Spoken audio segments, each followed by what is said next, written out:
Our story begins in the desolate immortal world, within the Black Sand Town gravel desert. A lone lizard on the sun-baked rocks senses a tremor, a disturbance in the silence. Suddenly, the frantic sound of someone fleeing for their life echoes across the wasteland. Hot on their heels is a pack of snarling level 3 desert ghost wolves, their red eyes burning with hunger. A trio of adventurers runs desperately, their cries for help swallowed by the vast desert. The party, a level 3 warrior, cleric, and mage, can't believe their rotten luck, stumbling into a wolf pack while hunting a simple scorpion.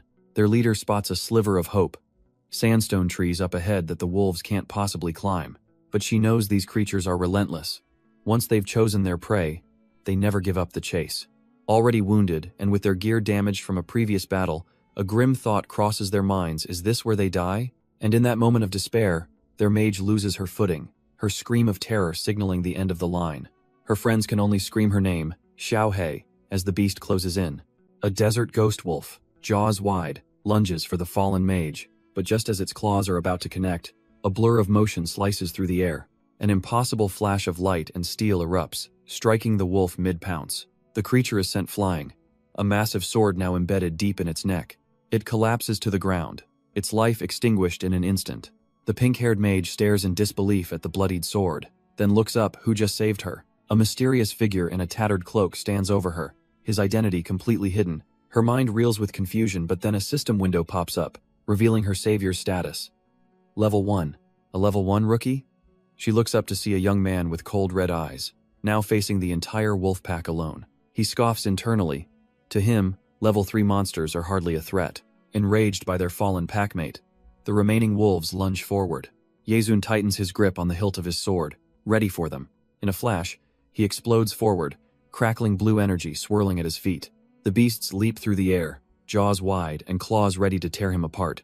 But a single, crimson arc of his blade cuts through them all in an instant. The onlooking party can only stare, completely dumbfounded by the sight. He stands over the fresh corpses, his silhouette framed by the setting sun. The cleric is sweating, unable to believe he killed 4 wolves with a simple newbie sword. But their shock turns to new horror as the mage points at something just ahead, because what they see isn't just a few more wolves, but dozens upon dozens of them. An entire horde, cresting the hill and flooding the desert plains. The party is frozen in terror, the warrior leader realizing the scent of blood must have drawn them in. The cleric screams at Yezun to run, warning him that a horde this size could destroy an entire rookie village. But Yezun just glances back, almost amused, as a strange green energy envelops him. A system window materializes before him, asking if he'd like to summon skeleton warriors. With his eyes now glowing a vibrant, eerie green, he confirms the command without a second thought. 5 glowing cards shoot out from his hand, scattering across the battlefield. They slam into the sand, erupting into a massive, swirling green summoning circle. And from the depths of the magic seal, a skeletal hand begins to claw its way out. And from the green miasma, not one, but an entire squad of skeleton warriors rises to serve. The desert ghost wolves don't hesitate, surging forward in a ravenous, snarling tide. But Yezun just smirks, a silent challenge in his eyes. Let's see who's really getting torn to pieces. With a unified, chilling shriek, his undead soldiers charge, a wall of bone and steel meeting the horde head-on. The battlefield becomes a blur of green light and black fur as the skeletons carve through the wolves with terrifying ease. A mere 15 minutes later, the chaotic symphony of battle has faded into a grim silence. Yezun casually pulls his blade from the last fallen wolf, not a single scratch on him. The battlefield is littered with corpses as system windows announce his gains. EXP, teeth, hides, and claws. As his skeletons fade, he absorbs the lingering energy from the dead, a swirling vortex of power gathering around him. Peeking from the rocks, the party is speechless. The cleric wondering if she's dreaming he killed them all alone. The pink-haired mage approaches him cautiously, admitting that while she's a mage too, she's never seen a summoning skill like his. Lin Yuan turns, a slight smirk playing on his lips as he asks her whoever said he was a mage. Her eyes widen in stunned silence. If he's not a mage, then what in the world is he? He offers no immediate answer, just a confident, knowing smile. His true power is revealed. He's Lin Yuan, holder of the SSS, Tier Forbidden Class, Necromonger.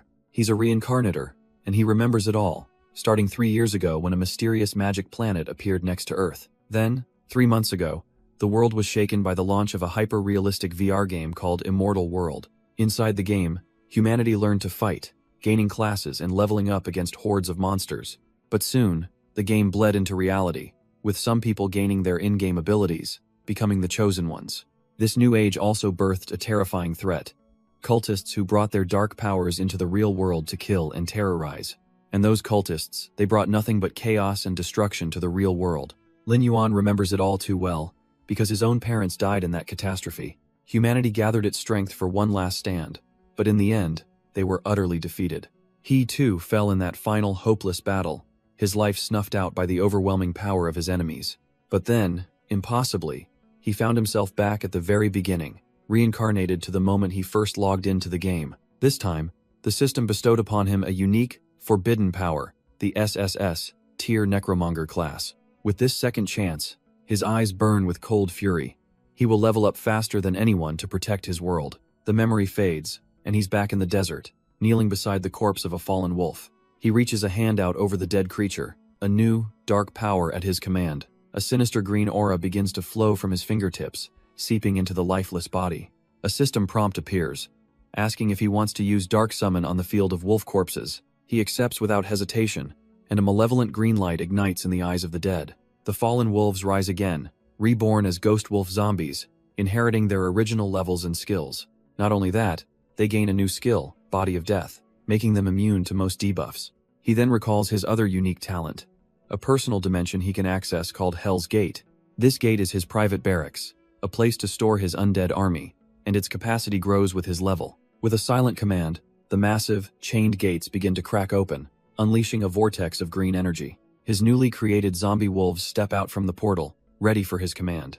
Surrounded by his loyal undead, he realizes the terrifying potential. He can build an unstoppable army of death. The cleric girl can only stare in horror, demanding to know who this man is that can raise the dead. But Lin Yuan simply glances at the sky, calmly noting that the time is almost here. Suddenly, a world notification blazes across the sky. A world boss, the giant death wolf, is descending. While the girls are stunned, Lin Yuan just smirks, a predator's glint in his eyes. It's time to kill the boss. Elsewhere in the gravel desert, the sky cracks with crimson lightning as other adventurers look on in horror. The very fabric of reality seems to tear open, bleeding dark, malevolent energy into the world. From the rift, a pair of monstrous, glowing red eyes peer down, paralyzing the players below with sheer terror. They can only scream in panic, confirming that the legendary giant death wolf has truly arrived. One of them recalls the official guide. The attack range is 50 meters, and the only strategy is to run. A mass exodus begins as every adventurer in the vicinity turns and flees for their life. But it's too late. A shadowy blur rips through the crowd, and the slaughter begins instantly. From the relative safety of some jagged rocks, two other players can only watch the massacre unfold. The culprit, a level 6 Lord-grade boss, the giant death wolf, standing over the bodies of its victims. Elsewhere, a player is held back by his friends, screaming in despair as his brother is torn apart. The hiding adventurers tremble, wondering if a monster of this magnitude can even be killed. But then, their eyes catch movement in the distance, something that makes no sense at all. A lone figure is calmly walking straight toward the world boss. With a tattered cloak and a simple longsword, he approaches the beast with zero hesitation. His crimson eyes burn with an intensity that completely defies the surrounding terror. The onlookers can't believe it. Judging by his gear, he must be a newbie marching to his own funeral. After all, a Lord-grade monster is an immense threat, leagues above the normal mobs players are used to. The sheer scale of the confrontation is absurd, a lone warrior facing a beast the size of a cliff. From their hiding spot, the other adventurers scream at him, convinced he's a madman throwing his life away. But Lin Yuan stands his ground, a solitary figure dwarfed by the snarling maw of the world boss. He looks up at the monster, and a cold thought crosses his mind. This thing is nothing. The beast lets out a furious snarl, enraged by the sheer audacity of this tiny human. It unleashes a deafening howl, a shockwave of pure force meant to shatter bone and will. Lin Yuan simply braces himself, digging his heels into the sand, completely unmoved by the attack. Seeing its intimidation fail, the wolf lunges, activating its death claw to tear him to shreds. Yet as the claws descend, Lin Yuan's expression remains utterly calm, almost bored, because in his past life, he remembered this boss and its laughably pathetic stats. For the low-level adventurers in this desert, this boss was an absolute nightmare. He remembers it well. Back then, even with a full party, he'd nearly lost his life. But after countless near-death battles, he's no longer that weak boy, and the claw descends. It smashes into the ground, sending rock and sand flying everywhere but hitting nothing. In a blur of motion, Lin Yuan has already dodged, landing gracefully on the beast's back. The hiding adventurers can't believe their eyes, stunned by his impossible speed. A system warning flashes as the world boss becomes fully enraged, its power spiking. Lin Yuan simply smirks, unfazed. It's about time this got interesting. He slams his hand onto the ground, channeling his true power as a necromonger. A torrent of dark energy erupts from the earth. The real battle is only just beginning. With a single word, he calls forth a colossal structure from the depths of the underworld. The legendary Hell's Gate materializes, dwarfing even the mighty world boss. A smirk plays on Lin Yuan's lips as he gives the order. Go, my army of death. The gates creak open, unleashing a tide of spectral, snarling beasts. The hiding adventurers stare in disbelief. Those are desert ghost wolves, but twisted into undead minions. Lin Yuan knew this was worth the wait. Leveling up had expanded his undead storage to 30. He's also exploiting a key game mechanic. As the stronger target, the boss is locked onto him. But that aggro only holds until his summons make the first move. The undead wolves swarm forward, one leaping directly at the giant beast's face. Forced to react, the boss finally turns its attention away from Lin Yuan, its claws swiping at the new threat. With the boss distracted, Lin Yuan's eyes gleam. This is his moment. Hess about to abuse the aggro mechanic, a high-level play most wouldn't dare. Dashing forward, he perfectly times his strike to intercept the boss's claw. The massive wolf roars in frustration, its attack completely nullified. It spins around, locking its furious gaze back onto the human who dared to intervene. And just like that, with the boss's attention on him, his undead wolves swarm in again. Lin Yuan's strategy is brutal and efficient, a war of attrition. Even if each wolf only does a little damage, 30 of them will tear it down. The other adventurers watch in disbelief, witnessing a lord-rank boss being toyed with. But they aren't the only ones watching, as a new group emerges with greedy smirks. A few minutes pass, and the relentless assault has taken its toll. With the boss's health whittled down to a mere 500 points, Lin Yuan moves in for the final blow. His sword flashes, landing a devastating critical hit that shreds the beast's remaining life force. The giant death wolf lets out a final, agonizing howl of defeat. It crashes to the ground, its massive body finally giving out. Lin Yuan stands over the fallen lord, its HP now a pathetic 10 points on the very brink of death. But there's no look of triumph on his face, only a cold, calculating stillness. He hears them before he sees them, the scuttling of rats in the desert. Just as predicted, the scavengers leap from their hiding spots, screaming that his army is gone and the treasure is theirs. But Lin Yuan simply turns, a flicker of annoyance in his glowing red eyes. They have no idea who they just tried to ambush. One of the hiding adventurers, bless his heart, actually screams out a warning. But Lin Yuan doesn't even flinch, his crimson eyes flashing with cold intent. In a single, fluid motion, his sword carves a glowing arc through the air, sending the ambushers flying. They hit the dirt in a heap, their weapons clattering uselessly beside them. He stands over their broken forms, telling them not to overestimate themselves. The onlookers can't believe their eyes. He instantly killed 3 level 3 bandits in one move. With the pests dealt with, Lin Yuan turns his attention back to the barely living boss. He winds up, pouring his energy into one final, decisive strike. The blade connects with a flash, a critical hit that reduces the giant death wolf's HP to 0. As the boss's body dissolves into a pillar of golden light, he wonders what rewards the first world boss kill will bring. The spoils of victory finally materialize, a silver chest and a shimmering blue crystal. He picks up the crystal, a soul gem, a rare currency for legendary equipment. It's an endgame item, useless for now, but he knows it's a vital long-term investment. After all, in a world where most players struggle with basic iron gear, legendary is a distant dream, and as the first to kill a world boss, the system grants him an exclusive title, Hunter. He smirks, seeing the title provides a flat 10% boost to all his damage stats. With that sorted, he turns his attention to the main prize, popping open the silver chest. The rewards are generous: a silver sword, a rare accessory, potions, and even a skill scroll. A flood of experience points surges through him, instantly boosting him from level 3 to nearly level 4. With his attributes now likely the highest in the entire desert, his plan is proceeding perfectly. But the biggest upgrade is to his core talent, the Underworld Gate. Though his wolves were sacrificed, the level up expanded his gate's capacity to a whopping 40 summons. Now, he turns to the real prize, the system asking if he wants to use dark summoning on the boss's corpse. With a glint in his eye, there's only one possible answer. A surge of dark energy floods the wolf's body as its eyes snap open, now glowing with an unholy green light. It rises, reborn as his servant, its stats now enhanced with the terrifying power of the undead. Lin Yuan smirks, noting it kept its powerful AoE skills, and even gained a new one, Wrath of the Undead. With this beast, he can now rapidly replenish his entire army inside the underworld gate. The hiding adventurers watch in pure horror, realizing this man who commands the dead is far scarier than any boss. And just as they think this, Lin Yuan's head tilts, a faint sound catching his attention. From the rocks, 3 figures emerge, not to attack, but to ambush. Oh, look at that, he thinks, realizing the other party is still hiding nearby. The failed ambushers even dropped a black iron sword. Not bad for a low-level player, but useless to him. With a firm grip, he decides what to do with the unexpected loot. He starts walking towards the hiding adventurers, who immediately start to panic. Lin Yuan singles out the one who'd been shouting earlier, his gaze locking onto the terrified man. The adventurer breaks into a cold sweat, stammering, completely at a loss for words. But instead of a blade to the throat, Lin Yuan simply holds out the sword's hilt. The man just stares, his mind unable to process this sudden act of kindness. With a casual wave, Lin Yuan leaves him with the weapon, saying it might be of use to him. The other adventurers crowd around, absolutely floored that he was just given a black iron sword. But Lin Yuan is already gone, walking away without a second glance. 10 minutes later, as he travels, a strange feeling jolts through his senses. He's being forcibly disconnected, a red light blinking on his VR helmet. Back in reality, he removes the cheap headset, sighing as he confirms the battery is dead. This only fuels his determination. He has to make money fast to buy a real game pod. He glances at his monitor, where the gateway to the immortal world still glows.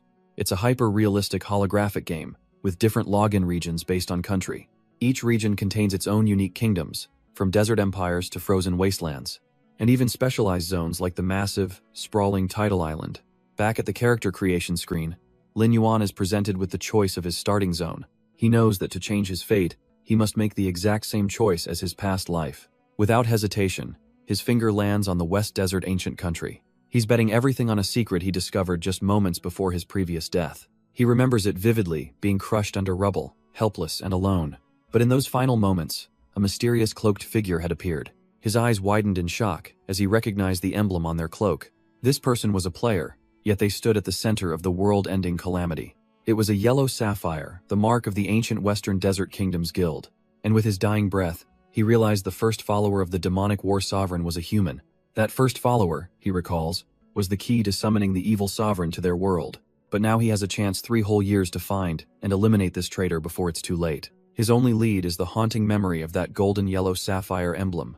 To even get close, he has to reach level 10 and enter the main city of the Western Desert. A sudden thought strikes him, a jolt of impossible realization. He looks down at his hand as a shimmering card materializes from thin air.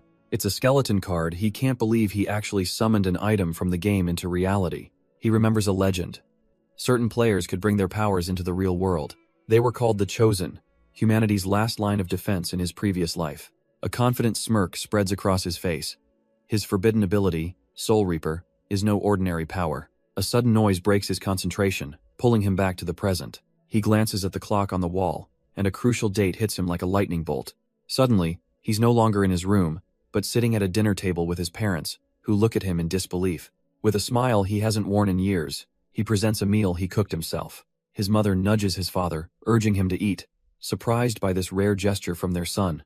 But this is a memory, a painful reminder of how people only learn the value of something after it's gone. In his past life, he was an ignorant child, wasting his days away addicted to games. He remembers their worried whispers, their fears that he was destroying his own future. And then the disaster struck, and in a storm of fire and rubble, he lost everything. A single tear escapes as he looks at them, realizing this isn't just a memory, it's a second chance. His mother happily chats about his sister studying for an exam, asking him to bring her some of this fresh food later. She can't believe how delicious the chicken wings are, and his father jokes that she can have them all, stunned that their son can cook. The man stares at the food, a wave of shock and pride washing over him. Lin Yuan looks at them with a warm smile, promising this is only the beginning, and he'll learn to cook many more dishes. His parents are left speechless by this sudden, heartfelt declaration. Overwhelmed with emotion, his mother tears up, finally seeing the son she always hoped for. But this newfound happiness is fragile, and he knows it, pushing his body past its limits until he collapses in exhaustion. He understands that to control the godlike power from the game, his physical body must be strong enough to contain it. Every drop of sweat, every aching muscle is a promise to himself that this time will be different. He checks his time after a sprint. It's a decent start, but for the storm that's coming, it's nowhere near enough. A sharp beat from his watch cuts through the silence, his training time is over. With a determined look, Lin Yuan knows it's time to return to the world that truly matters. He logs in, his form materializing amidst a swirl of data in the desolate brave desert. But before he can even get his bearings, a strange, guttural cry echoes across the sands. A massive, dark swarm rushes towards him, kicking up a storm of dust in its wake. Lin Yuan barely bats an eye, his crimson gaze calmly assessing the incoming threat. A flock of ferocious-looking birds descends upon him, their screeches filling the air. The system flags them as wailing birds, laughably weak level 2 mobs. In a blink, the assault is over, a flurry of feathers and a notification of their demise. He looks on, unimpressed. All that noise for a pathetic 15 experience points, but Lin Yuan remains silent, his gaze fixed on something else entirely. He realizes the scent of the dead birds was a lure, drawing in the real threat. And right on cue, the ground trembles as heavy paws touch down. A whole pack of desert ghost wolves emerges, their red eyes burning with hunger. He watches from the shadows, understanding now that the birds were just bait. Time for a little boost. He pulls out a small vial, popping the cork. He downs the monster essence in one go, preparing for the coming fight. The system confirms the buff, a clean +10 to all of his abilities. He grins, thinking this is the perfect opportunity for a proper warm-up. With a burst of speed, he leaps into the pack, his blade instantly finding its first mark. The wolves lunge, jaws snapping, but Lin Yuan doesn't even flinch. A flash of teal light, and the first beast is already falling apart mid-air. He stomps down, unfazed as the rest of the pack finally realizes who they're dealing with. Surrounded on all sides, he stands at the center of a storm of his own making. He grips his blade, feeling the power surge through it. They've arrived. And just in time, too. A smirk plays on his lips. He unleashes a whirlwind of slashes, a torrent of energy carving through the horde. The system can barely keep up as kill notifications flood his vision. 40 wolves down in an instant, and he's already hit level 5. But the real prize is the field of corpses, now rising as his undead army before Hell's Gate. His status screen confirms it. Level 5, with stats already soaring. After absorbing the monster essence, he's confident he can now fight elite monsters of the same level. But grinding isn't the only goal. It's time to find a certain person. His destination. The remote and dusty outpost known as Black Sand Town. He moves through the streets like a ghost, his face hidden, his purpose clear. Finally, he stops before an unassuming wooden door. This is the place. The door creaks open, revealing a dimly lit, quiet interior. A gruff voice calls out from the shadows, belonging to Kansi, the town's mage instructor. Lin Yuan steps forward, his intention simple. He's come to learn skills. But not just any skills. He's after the legendary immortality skill books, a secret from his past life. Lin Yuan recalls how every class has its own instructor, a gatekeeper to new power. And this man, Kansi, was his very own instructor back when he was a simple novice mage. He explains that his past life as a mage gives him a foundation, but his new Soul Reaper class is a complete unknown. So, he needs to learn the basics again. Spirit flame, healing, and the art of concealment. He tosses over a hefty bag of coins, and Kansi's eyes light up. Money talks, and this is a language he understands. With the payment secured, the instructor is more than happy to oblige. Kansi channels his mana, telling Lin Yuan to do his best for the glory of all mages. A surge of green energy flows into our hero, and 3 new skills instantly unlock. He now has a ranged attack, a healing spell for his summons, and a stealth ability for emergencies. These are just the first steps, but with his new toolkit, he's ready to continue leveling up. His next destination is a treacherous peak east of Black Sand Town, the infamous Black Sand Mountain. He arrives at the entrance of a dark cavern, and a notification confirms his discovery. The Kobold Mine. This place is crawling with level 5 kobolds, cunning wolf-like monsters that hunt in packs of 100. Lin Yuan's eyes gleam with purpose. Their numbers and level are perfect for leveling up his undead army. To counter the darkness, he chugs a night vision potion, granting him sight in the oppressive gloom. With his preparations complete, he summons his undead wolves, their spectral green forms ready for battle. He gives the order to advance, his torch cutting through the darkness as his minions surge forward. The undead army flows into the mine, a silent, disciplined tide of death ready to clear the way. 15 minutes pass as they delve deeper into the winding, shadowy tunnels of the mine. But suddenly, Lin Yuan halts, his senses screaming he's not the only one hunting in these depths. He notes a faint rustling from the cavern's mouth. They're not alone. Suddenly, a fireball screams down from above, forcing him to dodge back. The blast illuminates the path, revealing a horde of creatures lying in wait. From the oppressive darkness, a pair of predatory red eyes snap open. The ambushers reveal themselves a massive pack of snarling, muscular beasts. A system notification confirms it. the level 5 kobold miners have appeared. Their crude mining tools clash against steel as the attack begins. But Lin Yuan's expression remains cold as he gives a simple, deadly command. The kobolds roar, charging forward to meet his undead wolves head-on. The undead wolves tear through the front line as Lin Yuan wades into the chaos. One of his summons activates Smash, sending kobolds flying like ragdolls. He notes their individual strength is pathetic. The real danger is their numbers and tools. But the horde swarms in, trying to overwhelm him with sheer brute force. With a smirk, Lin Yuan simply activates his skill. Vanish. The kobolds swing wildly, their pickaxes finding nothing but empty air. He reappears behind the pack leader, letting the beast know its fatal mistake. A single, sweeping strike cleaves through the entire group in a flash of light. And just like that, the ambush is over, with Lin Yuan standing over the fallen. He smirks, pleased that his art of vanishing skill gained a little experience. But his satisfaction is short-lived, as a new thought crosses his mind.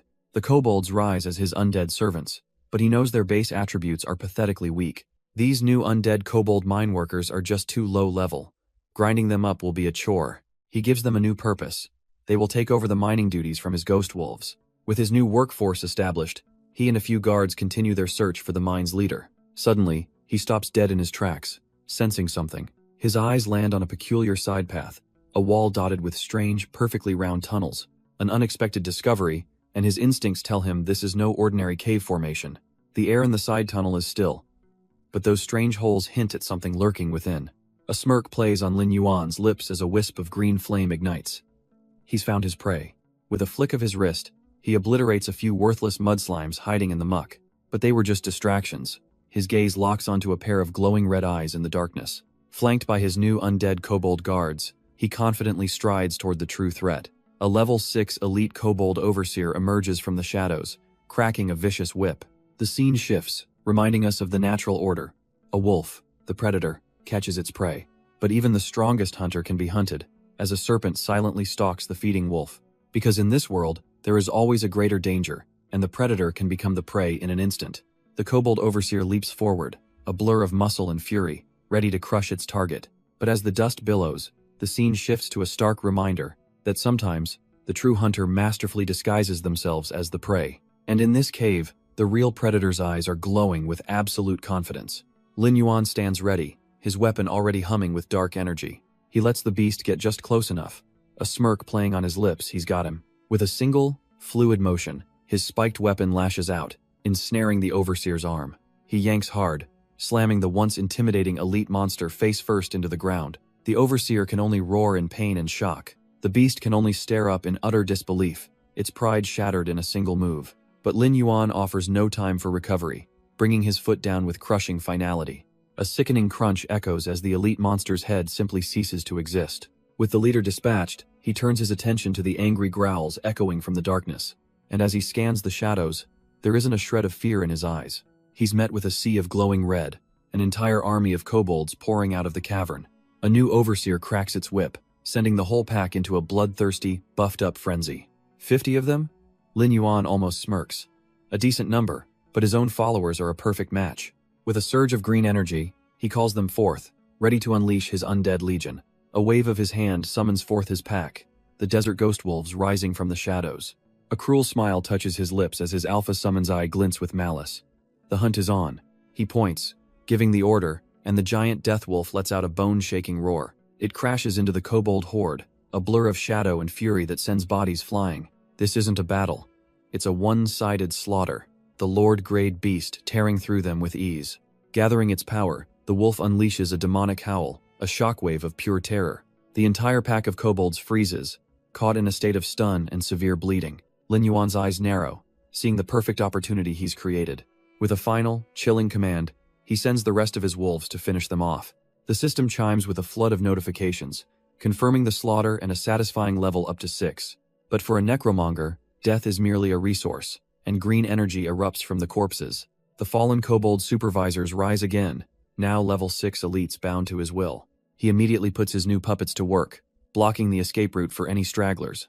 The last 2 kobolds realize they're trapped, but their panic is cut short by a figure in the shadows. Lin Yuan emerges, telling them to ask his sword for permission before they try to run. But just as he cleans up, a massive golden strike crashes down from the cave ceiling. It's the kobold boss, a hulking level 7 monster, roaring as it unleashes a decisive strike. Yet Lin Yuan shows no fear, only a confident smirk. He's been waiting for the true leader to appear. With a nimble sidestep, Lin Yuan baits the boss into a reckless, earth-shattering smash. The massive hammer embeds itself deep into the cavern wall, exactly as he planned. With the beast's weapon stuck, Lin Yuan sees his perfect opening to strike. He leaps forward, channeling all his power into a single, decisive blow. But his blade just scrapes off the boss's hide. Its defenses are far tougher than he anticipated. Enraged, the kobold boss frees its hammer and immediately unleashes a furious counterswing. Lin Yuan's eyes widen in surprise. The recovery speed is completely unexpected. He's forced onto the defensive, narrowly dodging a relentless barrage of attacks. A final, crushing blow sends him flying backwards as the ground beneath him explodes. Landing gracefully, he realizes this boss isn't simple. Its attack patterns are far more complex than any elite. A new strategy forms in his mind. He'll maintain distance and wear it down with constant damage. But why bother with a war of attrition? He summons his entire undead legion, completely surrounding the boss. The kobold doesn't flinch, immediately activating a powerful spinning attack to clear the area. Lin Yuan simply raises his hand, giving the one-word command that seals the monster's fate. Attack.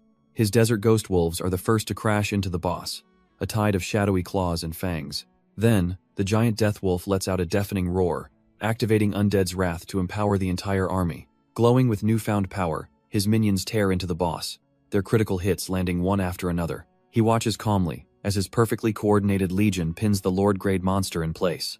With the boss completely overwhelmed, Lin Yuan finally prepares his own spell, Spirit Flame Magic. He unleashes a devastating rain of spectral fire from above, adding his own power to the onslaught.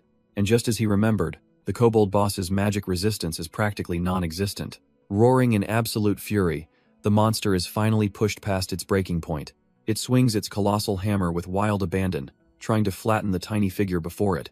But Lin Yuan simply smirks, activating his skill, Vanish, and melting into the shadows. He reappears in the air, his eyes locked onto the single unarmored patch of flesh on its neck. With perfect timing, he dives down, plunging his blade straight into the weak point.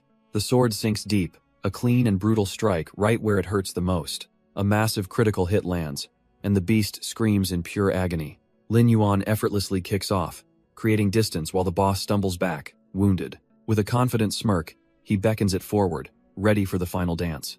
But why bother with a one-on-one when you can have an army? With a clench of his fist, Lin Yuan channels his necromantic power. The ground erupts as the giant death wolf rises, now a spectral green behemoth under his command. It lets out a chilling howl, and its entire pack claws its way back from the grave to serve their new master. The kobold boss freezes, realizing its armor is already broken, and it's now facing a tide of death. Perched atop his new mount, Lin Yuan calmly declares that the next strike will be its last. A storm of spectral energy blasts forward, slamming directly into the weakened boss. It can only roar in agony as its life force is torn away. In a final, desperate act, it calls upon its remaining kobold brethren to charge.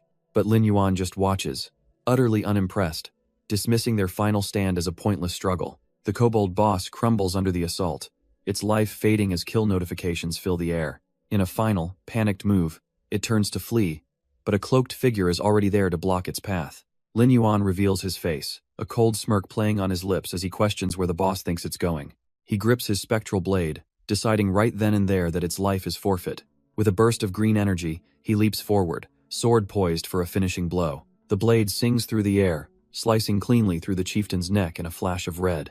Its massive body crashes to the ground. The reign of the kobold chieftain officially over. The system chimes in, confirming the kill and rewarding him with a nice chunk of experience.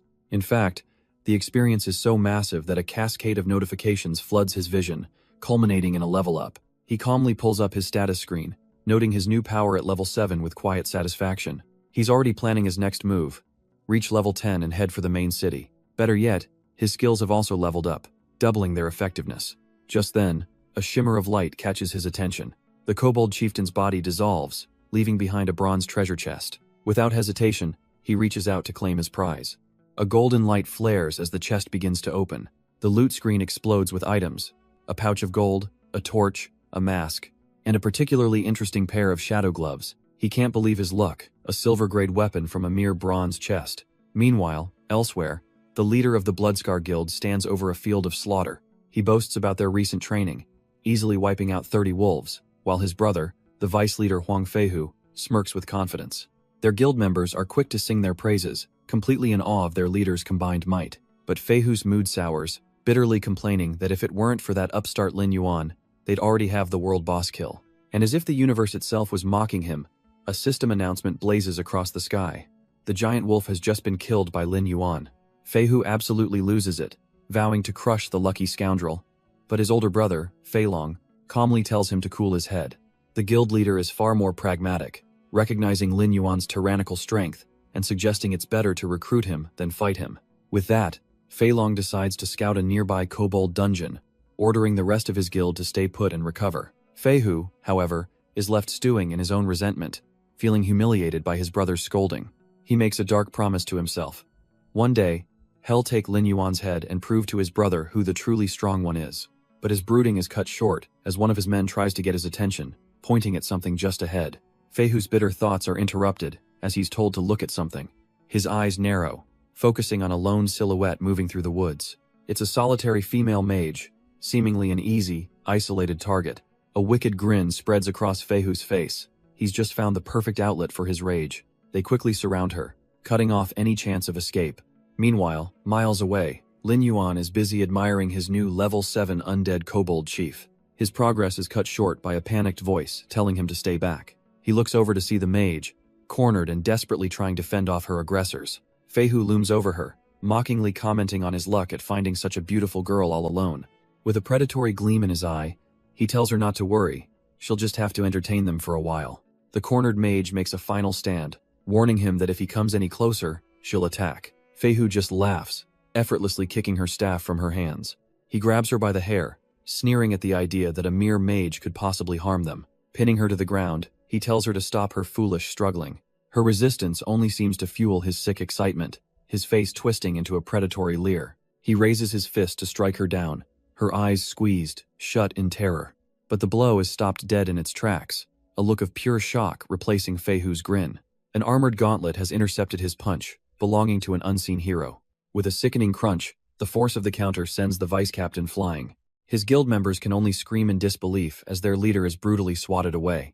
Feihu doesn't just get sent flying, he craters into the ground with bone-shattering force. He's left embedded in the earth, his face a bloody mess, completely taken out in one hit. Lin Yuan calmly examines his gauntlet, noting that the effect was even better than he'd imagined. One of the other guild members panics, realizing he needs to get the captain immediately. The remaining thugs try to posture, warning this stranger he's just made an enemy of the Bloodscar Guild. But their threats are met with a cold, unimpressed stare from Lin Yuan. He knows them all too well, the Bloodscar Guild, the #1 guild in the newbie village. And he also knows they're nothing but a pack of red-named players who thrive on chaos. These are the PKers, the villains who get marked as dangerous for attacking and looting others. And for players like that, death in the game means losing precious levels and hard-earned gear. Lin Yuan's voice is low, confirming their identity. The Bloodscar Guild, he remembers these rats. The remaining thugs turn, completely oblivious to the danger they're in. One of them puffs out his chest, boasting about their guild's reputation in Black Sand Town. He grabs his partner's wrist, a smug grin spreading across his face. They have a brilliant idea. He should cut off his own arms and kneel like a dog. But Lin Yuan doesn't waste time on words, summoning an axe and lunging forward in a blur. Before they can even process what's happening, a flash of dark energy severs their limbs. He calmly informs them he'll handle the dismemberment himself as their bodies are torn apart. The rescued mage can only stare, utterly speechless at this sudden, overwhelming display of power. One of the thugs is sent flying, embedding himself deep into a solid rock wall. The last remaining thug, Huang Feihu, quickly chugs a health potion. He struggles to his feet, spitting curses, absolutely seething with humiliation. But just then, the cavalry arrives, a warrior radiating pure killing intent, promising certain doom. It's the guildmaster, Huang Feilong, and his men immediately point him toward the lone figure responsible. Lin Yuan doesn't even flinch, turning to face the new threat as the rescued mage watches in terror. The lackeys scream that this is the kid, the one who just nearly killed their vice master. Huang Feilong hefts his massive battle axe, ready to bring it down, but suddenly, he freezes. He locks eyes with Lin Yuan, and a chilling thought crosses his mind, the rumors of a player with cold, indifferent eyes. He sees the weapon, impossibly sharp, and feels an overwhelming presence. And that suffocating green aura, an unbearable pressure that tells him he's made a terrible mistake. His lackeys, completely oblivious, demand their guildmaster show this kid some real power. But Huang Feilong's mind is racing that aura, that boss-level sword at all points to one terrifying name, Lin Yuan. He silently curses his men for their monumental stupidity, picking a fight with the one person they should have avoided. Lin Yuan's voice cuts through the tension, coolly asking if He's the leader of the Bloodfilth Guild. The insult stings, and Fei Long grips his axe, knowing his guild's dignity can't be compromised. A single drop of sweat rolls down his face. He's resigned himself to a battle he knows is unavoidable. But just as he prepares to move, something slices through the air behind Lin Yuan.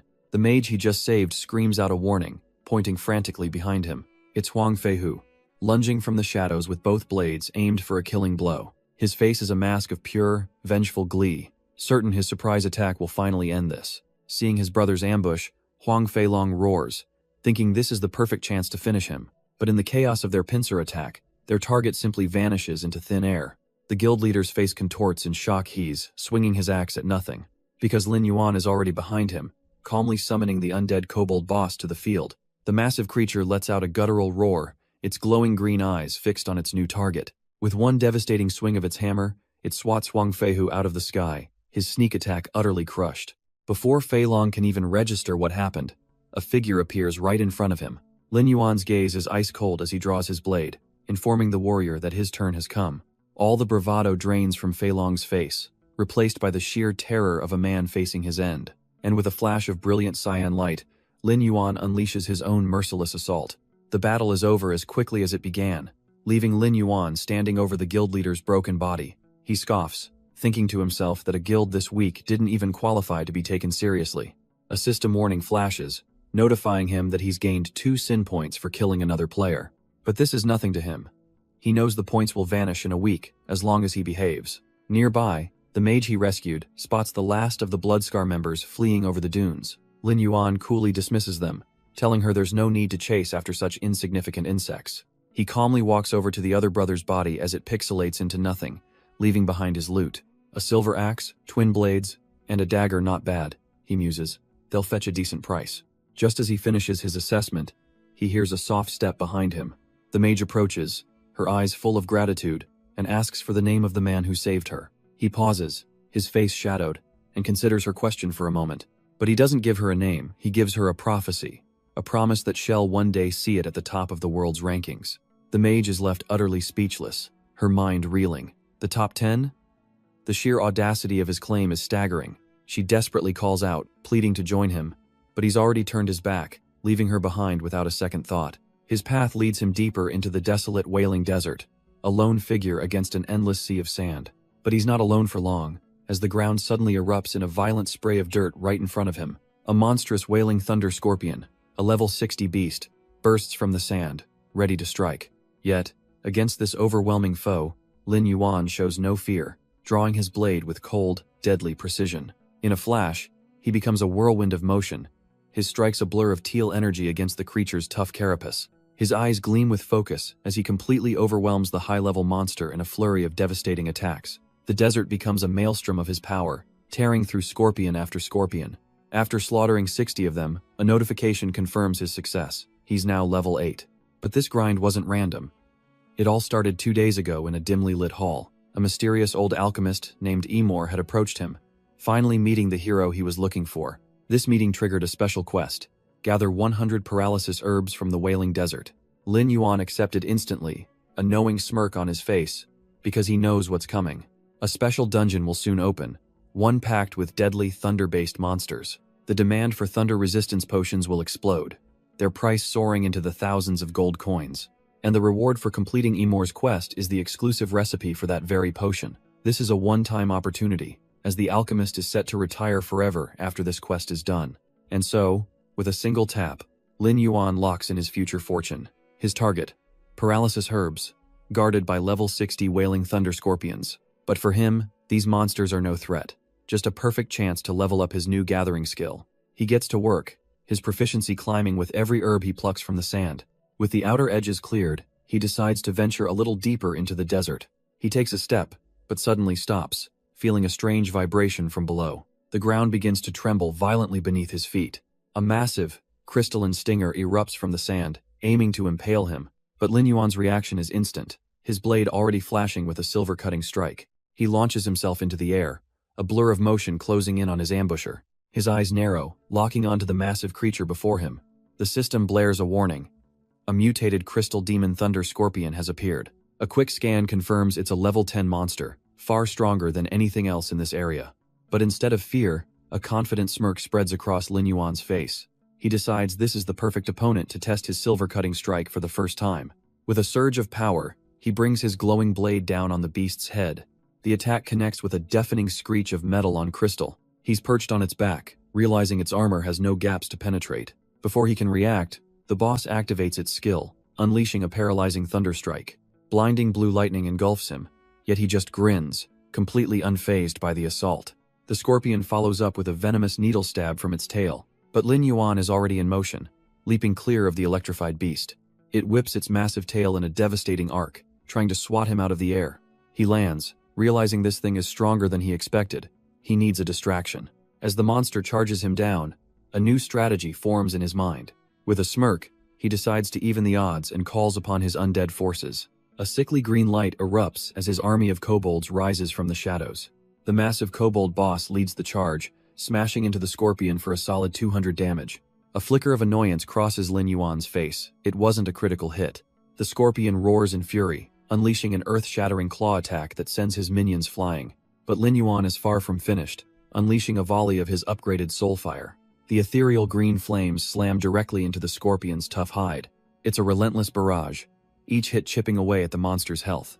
With a confident smirk, he decides it's time to add another layer to his assault. Inky black tendrils erupt from the ground, wrapping around the scorpion's deadly tail. The beast is completely immobilized, roaring in frustration as the kobolds move in. His undead chieftain leaps high into the air, preparing for a devastating overhead strike. And this time, it connects perfectly, a massive critical hit that echoes across the canyon. The scorpion shrieks in agony, its crystalline armor cracking under the immense force.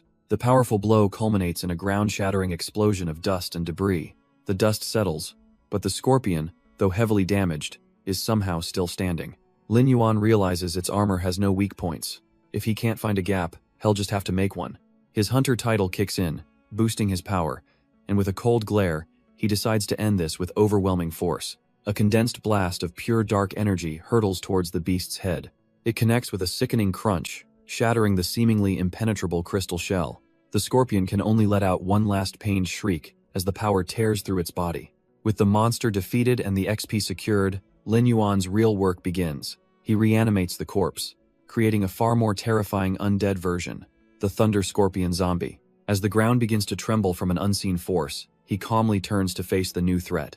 Now, he stands atop his colossal new summon, ready for whatever dares to challenge him next. The source of the tremors reveals itself, a massive swarm of wailing thunder scorpions, drawn by the battle. But Lin Yuan isn't worried.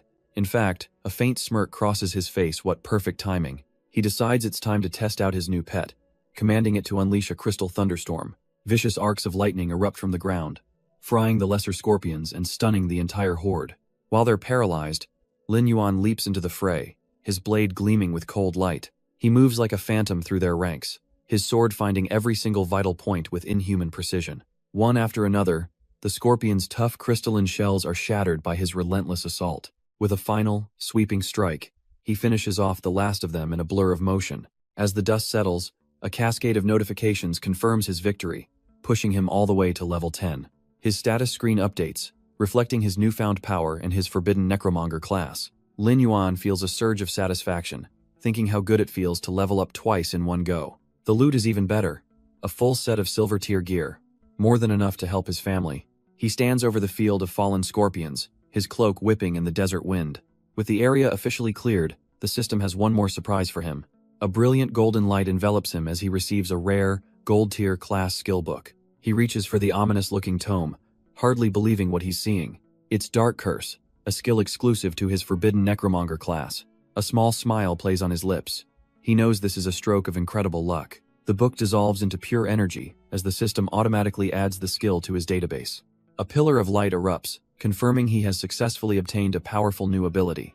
And the skill is called Dark Curse, a gold-tier ability that damages enemies and restores his undead. Lin Yuan processes the information, realizing he can heal a staggering 20% of a summon's health. A flicker of immense potential crosses his mind.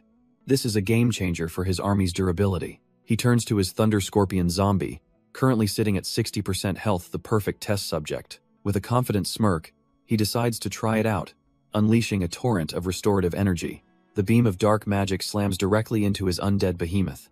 A mighty roar echoes as the scorpion's health instantly jumps to 80%. With the test a success, Lin Yuan decides the warm-up is over. It's time to find his first true subordinate. But as he prepares to leave, his cloak suddenly begins to writhe and wrap around him. A shocking realization dawns on him as he wonders if this could possibly be a memory, pulling him out of the game and back to reality. His mother's voice cuts through, telling him his father has hurt his back. He immediately helps his dad to the couch, the man groaning in pain with every step. His mother can't help but scold her husband for trying to fix the air conditioner himself, just to save a few bucks. But his father just shakes his head, reminding her that every penny counts. He dismisses the injury as minor, insisting he'll be fine to work the next day. Watching from the doorway, Lin Yuan feels a familiar ache. He can't stand seeing them struggle like this. And so, the very next morning arrives. His parents are still sound asleep in their bed, completely unaware. A sudden noise from the living room wakes them, and they wonder what their son could possibly be doing. They walk out to find two men installing a brand new, massive television, a silent testament to Lin Yuan's hard work. The delivery man confirms it's all for them, purchased by their son, leaving his parents utterly stunned. His father clutches his head, unable to process if this is a dream or reality. Meanwhile, Lin Yuan is pushing his physical limits at the gym, preparing his body for what's to come. His intense workout is interrupted by a staff member approaching him on the treadmill. She offers him a VIP package, assuming he's just another regular customer. Without hesitation, he hands over his bank card, his mind on a much bigger plan. He needs his parents and sister to get stronger now, to adapt for the coming immortality stage. The employee is already impressed by his physique, but her jaw drops when she sees his card.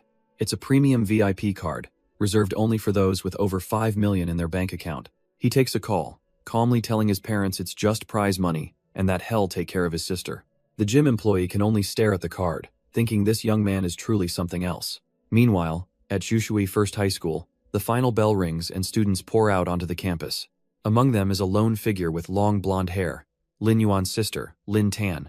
She carries a heavy air about her, a stark contrast to the cheerful students around her. Her friends chatter excitedly, one gushing about how her brother bought her a birthday cake, making the others jealous. But Lin Tan scoffs internally. What's so great about having a brother? All she remembers is him glued to his game, completely ignoring her existence. With a bitter thought, she decides she doesn't want a brother at all. But her solitary walk is interrupted by a condescending voice calling the school beauty arrogant. A group of delinquents blocks her path, their leader smirking that since she ignored their invitations, they'd come in person. Unfazed, Lin Tan glares at the delinquents and asks them what they want. Her friends rush over, nervously asking who these guys are, but her hardened gaze says it all. The leader leans in with a disgusting smirk, reaching out to touch her. She recoils, slapping his hand away with pure disgust, telling him to get out of her face. Taking a stand, she warns the group that if they don't leave her alone, she's calling the police. But her threat only enrages the leader, who roars that she doesn't deserve any respect. He swings, and the brutal impact sends her flying to the ground as her friends scream her name. Looming over her, he sneers, questioning why she pretends to be so pure. She can only brace herself, crossing her arms as his fist descends for another strike. But the attack is stopped dead in its tracks, a powerful grip seizing the bully's wrist mid-swing. Xiaotan flinches, her eyes widening not in fear, but in pure shock. Her brother, Lin Yuan, has arrived, his eyes burning red as he effortlessly restrains the attacker, his voice dripping with ice. She can only whisper his name, stunned, as he gives the worthless punk a look that promises a world of pain. The bully leader, still clueless, struggles against the iron grip, demanding to know who this nobody is. His friends decide to jump in, shouting about how they're going to break his arm and knock out all his teeth. But Lin Yuan is already in motion, a blur of controlled violence as he smashes an elbow into the first goon's face. The thug is sent flying, completely neutralized before he even knew what hit him. He pivots instantly, meeting the next attacker with a powerful kick straight to the sternum. A sickening crunch echoes as the kick connects, sending blood spraying from the bully's mouth. And with a final, brutal slam, the leader's face meets the pavement, the entire group dismantled in seconds. Lin Yuan stands over the groaning pile of bullies, a silent protector while the other students stare in disbelief. His sister and her friends can only watch, mouths agape, as the thugs finally scramble away in terror. Walking away together, she asks him why he's even at her school. He's supposed to be a shut-in who only plays games. He calmly explains that their dad sprained his back, and mom is busy taking care of him at home. Xiao Tan's shock turns to immediate concern, asking if their father's injury is serious. Lin Yuan reassures her it's nothing major, but an awkward silence falls between them. She realizes with a pang of guilt that it's been ages since they've had a real conversation like this. He just walks on, a quiet, dependable presence she hasn't seen in a very long time. Just then, her friends rush over, calling out to their class president, Xiao Tan. They can't believe this cool, handsome guy is her brother, gushing over how skilled he is and demanding to know why she never mentioned him. Xiao Tan can hardly believe what she's hearing. Her brother handsome? But her friends are completely smitten, whispering about the cool senior who just showed up. One even nervously approaches him, while Xiao Tan is left wondering when he suddenly got so tall. She's noticing his physique for the first time, realizing that's why he was so strong earlier. Her mind flashes back to the only image she had of him for years, a hooded recluse, lost in his phone. The shut-in gamer who never saw the sun, surrounded by snacks and empty cans. But the person standing before her now feels like a complete stranger, and she can't fathom this sudden change. As her friends wave goodbye to other students, Xiao Tan is still lost in thought. She's trying to connect the dots, to understand who her brother has become. Lin Yuan cuts through her confusion, grabbing her bag and telling her it's time to go home. Blushing, Xiao Tan insists she can walk, mortified at the thought of being carried in public. But before she can protest further, she's suddenly swept off her feet. Lin Yuan simply ignores her, effortlessly hoisting her onto his back. He calmly tells her not to force it when she can't even walk properly. He already noticed the nasty scrape on her ankle from when the bullies pushed her down. Xiao Tan is stunned into silence. How on earth did he even see that? They arrive home just like that, with Lin Yuan announcing their return to their parents, who are, understandably, completely speechless at the sight. After a moment of awkward silence, they simply welcome their children back. Later that evening, Lin Yuan is seen quietly washing the dishes, a sight his family never thought possible. His parents watch from afar, his mother remarking that he's like a completely different person now. She teases Xiao Tan, noting how their sibling bond seems to be back to the way it once was. But Xiao Tan is still wary, quietly wondering if this strange new version of her brother is for real. Lin Yuan finishes up the last of the dishes, his expression as stoic as ever. With his chores done, he announces he's heading back to his room. Xiao Tan watches him go, her brief hope starting to fade as he retreats to his door. She sighs, thinking to herself that he's still just the same old game-addicted geek after all. But just then, a bottle of ointment is placed in front of her, catching her completely off guard. Lin Yuan had come back, telling her to apply it to her ankle after she bathes. He then turns away, instructing her not to bother him unless it's urgent he has games to play. His sister clutches the bottle, her mind racing with this unexpected act of kindness. She sits down, a small, knowing smile finally breaking through her skepticism. Fine, she thinks. No one wanted to go in your room anyway. Meanwhile, Lin Yuan can still hear his parents' voices, prying about his improved relationship with his sister. He sinks into his gaming chair, relieved that the family drama is finally settling down. A confident smirk crosses his face. The real world could wait. He slips on the gaming helmet, ready to return to where he truly belongs. With a thunderous crash, his avatar lands in the middle of Sandbreeze City. His eyes narrow with cold intent as he issues a simple command: find and catch that rat. His cloak whips in the wind as he gazes over the desert city, the hunt officially underway. Barely a moment after arriving, he sees a man get stomped into the pavement. A city guard hauls the poor soul up, snarling that he's going to prison to confess his lies. From the shadows, Lin Yuan watches the city's justice system in action. The guard suddenly pauses, feeling a gaze on him, but a quick scan reveals nothing. As the guard drags the criminal away, Lin Yuan melts back into the alleyways. He knows the patrolmen here are sensitive to high sin values, which take 3 whole days to reset. So, with his current status, it's the perfect time to visit an old friend. His destination is the grandest building in the city, the church. Inside, a priest named Father Lawrence preaches of washing away darkness and purifying the soul. Lin Yuan approaches the holy man, claiming to be from the charity house for the poor. Father Lawrence eyes him with a hint of suspicion. A poor boy from the charity house? But Lin Yuan cuts straight to the point, announcing he's heard of a critical patient and is here to help. With a flicker of hope, the priest agrees to let him see the ailing knight Doug. Inside lies Doug Wayne, a once legendary member of the Scorpion Lions Knights, now wasting away. Lin Yuan remembers him well. In his past life, he struggled just to get a single gold-grade weapon from this man. He steps forward, confidently telling the bedridden knight he's come specifically to treat his poison. Doug weakly looks up, the dark veins of poison creeping across his skin. But then he sees a system notification revealing this supposed savior is only level 10. He scoffs, mocking the boy for being weaker than the city guards. But his words are cut short. The poison suddenly surges, and the legendary knight coughs up a spray of black, corrupted blood. Lin Yuan calmly points out that the poison is already eating away at the knight's organs. He delivers the cold, hard truth. Without his treatment, Doug won't live for more than a month. Spitting defiance, Doug reveals the only cure is in the treacherous muddy clay desert, triggering a gold-level quest. A slight, knowing smirk plays on Lin Yuan's lips as he accepts the challenge without a second thought. We're transported to the desolate desert, a wasteland of mud where monstrous, red-eyed fish lurk. The entire landscape writhes with these creatures, slithering just beneath the murky surface. Unfortunately for another party of adventurers, they're about to learn just how deadly these level 15 elites are. Their blonde-haired leader screams a warning about the monster's sharp teeth, but his team is already in chaos. One of the fish suddenly unleashes a powerful, blindingly fast curse attack from its gills. The blast slams into the party, their screams echoing across the barren wasteland as they're completely overwhelmed. The warrior's desperate cries for help are swallowed by the mud as he's completely surrounded. One of the giant fish has had enough, activating its tailwave leap to finish him off. It lunges forward, a horrifying abyss of teeth ready to swallow the knight whole. With a surge of adrenaline, the warrior raises his sword for one last, defiant stand. But it's no use, the monster's jaws slam shut, plunging him into darkness. In that final, terrifying moment, he knows with absolute certainty that this is the end. But then, a flash of black and red, a cloaked figure appears from nowhere. A firm hand grabs the back of his armor, yanking him out of death's embrace. It's Lin Yuan, his hair now a shocking green, as he casually tosses the warrior aside, telling him not to get in the way. With a cold smirk, he unleashes a torrent of crackling green energy, ready to clear the field. The monster lets out a pained shriek as the unholy energy courses through it. A violent explosion of green light erupts from its body, tearing it apart from the inside.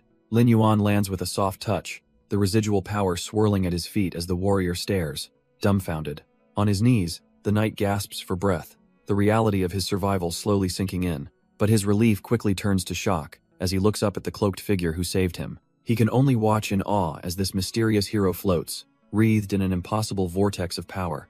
With a flick of his wrist, Lin Yuan unleashes that power across the battlefield. The entire school of fish monsters screams as the green energy instantly melts them away. Their bodies dissolve and sink into the very ground they stand on, dragged down into nothingness. And Lin Yuan stands alone, a silent god surveying his handiwork as the last few monsters tremble. The warrior's eyes go wide, and he screams a desperate warning for the hero to watch out. Just as he feared, two more of the monstrous fish erupt from the ground right behind Lin Yuan. But our hero doesn't even flinch, casually asking if this is really all they've got. He lands gracefully on the head of one monster, a smirk playing on his lips. With a soft thud, he pins the beast, completely unimpressed by its pathetic ambush. A new weapon materializes in his hand, a brutal battle axe, as he scoffs that scum is scum, no matter how many there are. His cold red eyes narrow, promising a swift and merciless end. With a blur of motion, he unleashes a storm of slashes, tearing through the remaining monsters. The rescued party can only watch, dumbfounded that one man is doing what 8 of them couldn't. But then, the warrior's face drains of color, as he remembers their most dangerous skill. And he was right to be afraid. The fish begin to glow, preparing to unleash their trump card. A massive wave of toxic green energy explodes from the water, engulfing the entire area. But our hero just watches the approaching cloud with a look of mild, almost bored, curiosity. It's the rotted gillfish's group skill, a toxic fog that inflicts confusion and hallucinations on anyone caught inside. He scoffs, remembering this cheap trick from his past life. He certainly won't be falling for it again. With a flick of his wrist, he summons his undead giant wolf, ordering it to use its howl. The beast lets out a piercing cry, and the system confirms the fish are now completely dizzied. But he's not done.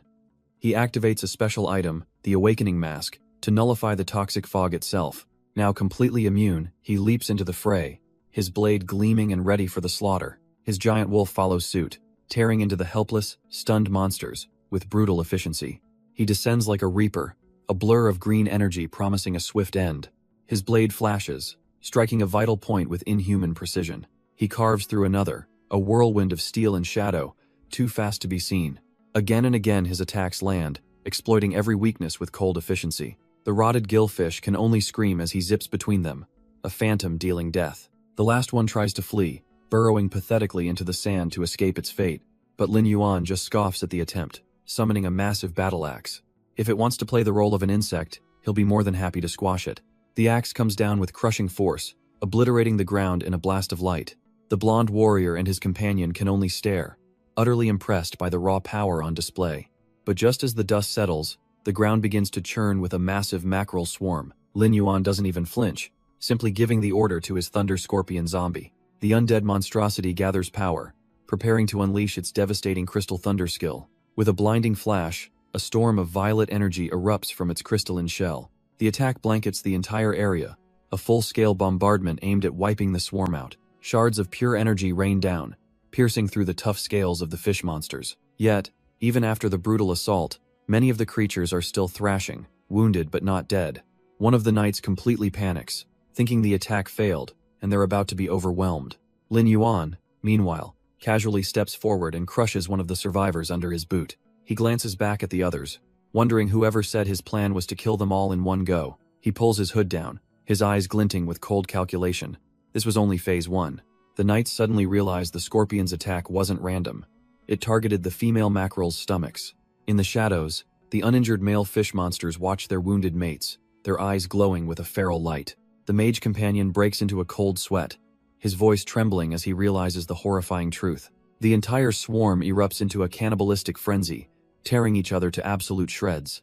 A foul purple liquid seeps from the females, a scent that drives the males into a blind, murderous rage. Lin Yuan stands unfazed, explaining he simply used their own biology against them. But just as he speaks, the sand begins to churn violently behind him.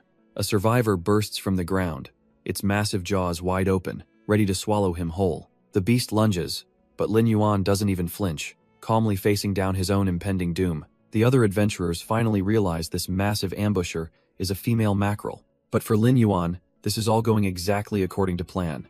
With a flick of his wrist, he summons his zombie ghost wolves to intercept. The undead pack leaps into action, a blur of green energy and snarling fangs. They swarm the level 15 elite, clawing and biting at its tough scales. But their attacks do nothing, not even leaving a scratch on the roaring beast. That was never the point, though he just needed the monster held in place. With his target immobilized, Lin Yuan closes the distance for the final blow. A single, clean strike with his axe splits the beast wide open, and inside, he finds exactly what he was after. A fortune in valuable mackerel roe. But instead of pocketing his prize, he starts stuffing the valuable roe right back into the monster's mouth. The other adventurers can only watch, completely bewildered by his bizarre actions. He then summons his undead wolf, ordering it to take the fish carcass to a rock out in the open. With a powerful leap, the beast is off, carrying the bait to its designated spot. It lands perfectly, placing the dead monster exactly where Lin Yuan commanded. Now, with the stage set, Lin Yuan unleashes a dark, ominous power from within. A foul, purple miasma begins to seep from the roe, a scent designed to lure them in. And just as planned, the water begins to churn as more of the mackerel swarm emerge. They descend upon the bait in a mindless frenzy, tearing at the carcass and each other. But this chaos was just the appetizer, meant to attract the real predator lurking in the depths. The pheromones work perfectly, turning the swarm against itself in a self-destructive frenzy. Watching from a safe distance, the blonde knight finally understands the horrifyingly brilliant strategy. But for Lin Yuan, this chaos is merely a distraction, and he declares it's not enough. With a surge of green energy, he summons his undead kobold miners for the next phase. He commands his new workforce to approach the incapacitated fish, pickaxes at the ready. With sickening crunches, they begin harvesting a very specific item from the fallen males. The other adventurers can only watch in shock as they recognize the blue poison sacs. Lin Yuan explains that this sac emits a powerful danger signal, a foul scent the fish can't ignore. And just like that, the rest of the swarm flees in a panic-stricken wave. They abandon their poisoned brethren, left paralyzed and completely vulnerable in the water. The other adventurers erupt in cheers, ecstatic that the entire swarm has vanished. But while they celebrate, Lin Yuan walks toward the real prize, the helpless, paralyzed fish. He calmly steps past the strange, pulsating egg sacs left behind on the shore. Removing his mask, he gives a nod to the gear that made this whole poison gas strategy possible. It was an expensive, one-time use item, but for this result, it was absolutely worth the cost. His reward is 1,000 grams of rotting gill fish oil, a rare ingredient for powerful potions. Just as he finishes, he remembers there was one other little treasure he'd forgotten about. From his inventory, he pulls out a small, unassuming red ball. This is the wave tickler's nose, an item that can replicate the exact panic pheromones he just used. He holds the new tool in his hand, already contemplating the chaos it could cause. He can't help but think how some quest rewards are just cruel jokes from the designers. But as he's lost in thought, a nearby warrior whispers to him, absolutely mesmerized by the little red ball. The warrior's eyes light up, gushing over how it moves and glows. Asking if he likes his nose cover, he practically begs Lin Yuan to sell it, promising to pay any price for such a unique treasure. His companions can only look on in embarrassment, apologizing for their friend's eccentric behavior. Seeing no use for it, Lin Yuan simply tosses the trinket over, telling him to take it as a gift. The warrior tries to insist on paying, but Lin Yuan just waves him off. It's not needed. The party is so grateful they see him as a literal angel, while he's just thinking what kind of weirdo pays for this stuff. With that strange encounter over, he finally arrives at his true destination, the city's main church. Inside, he finds the legendary knight, Doug Wayne, and begins to administer the cure he worked so hard to create. The legendary knight jolts awake, shocked as the green curse fades from his chest. He can't believe it, admitting he never expected Lin Yuan to actually succeed as the quest completion notice rings out. And the reward is glorious, the green spirit blade, the very first gold-grade weapon he ever obtained in his past life. While its base stats are decent, he knows the real power lies in its attached skill, the green spirit curse seal. It has a hidden effect. Every third hit unleashes a devastating burst of damage based on the target's spirit. He remembers how this very blade helped him carve a path through the West Desert, becoming an unstoppable force. With the legendary weapon now in his hands far earlier than before, he can't help but feel satisfied. The system also rewards him with a hefty chunk of reputation, enough to move freely within the city. But that's not all. His exceptional performance earned him a bonus reward, increasing his affinity with Doug. The now-healed knight sits up, a thoughtful look on his face, sensing that this mysterious benefactor is different. Doug expresses his profound gratitude, admitting he would have been dead without Lin Yuan's help. As a token of his thanks, the knight insists on giving him a crucial warning. Lin Yuan realizes his high affinity score must have just unlocked a hidden plotline. The warning is dire. Under a blood-red moon, Doug cautions him to stay away from a man named Quincy. Lin Yuan, however, casually drops a bombshell. Quincy is his teacher. The legendary knight is completely stunned, grabbing Lin Yuan in disbelief. But Doug has a revelation of his own, noting that even with a hidden profile, he gets out of bed, his strength returned, and correctly identifies Lin Yuan as a necromancer. Now it's Lin Yuan's turn to be shocked.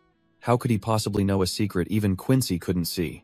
Doug explains that as a former knight of the Scorpion Tail, he hunted dark professions using a special skill, darkness perception.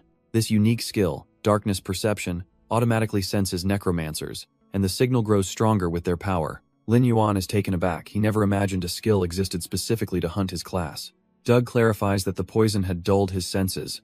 Only now, fully cured, can he feel the unmistakable presence of the Lord of Darkness. Lord of Darkness? The name means nothing to Lin Yuan, adding another layer of mystery to his own existence. To explain, the old knight begins to recount a legend from a time long forgotten. He speaks of the immortal world and its 5 well-known gods of light, nature, and the elements. But there was always a sixth, a hidden god known as the Lord of Darkness, the strongest of them all. This being was so powerful he acted on whim, unbound by any law or morality. He would gift his most devoted followers a sliver of his tremendous dark power.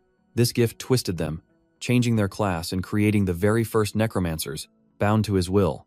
Under the Lord of Darkness's dominion, his followers spread plagues, killing millions in their wake. The dead did not rest, rising as ravenous zombies to unleash even greater disasters upon the world. In response, all nations united to destroy his temples and burn every last record of his existence.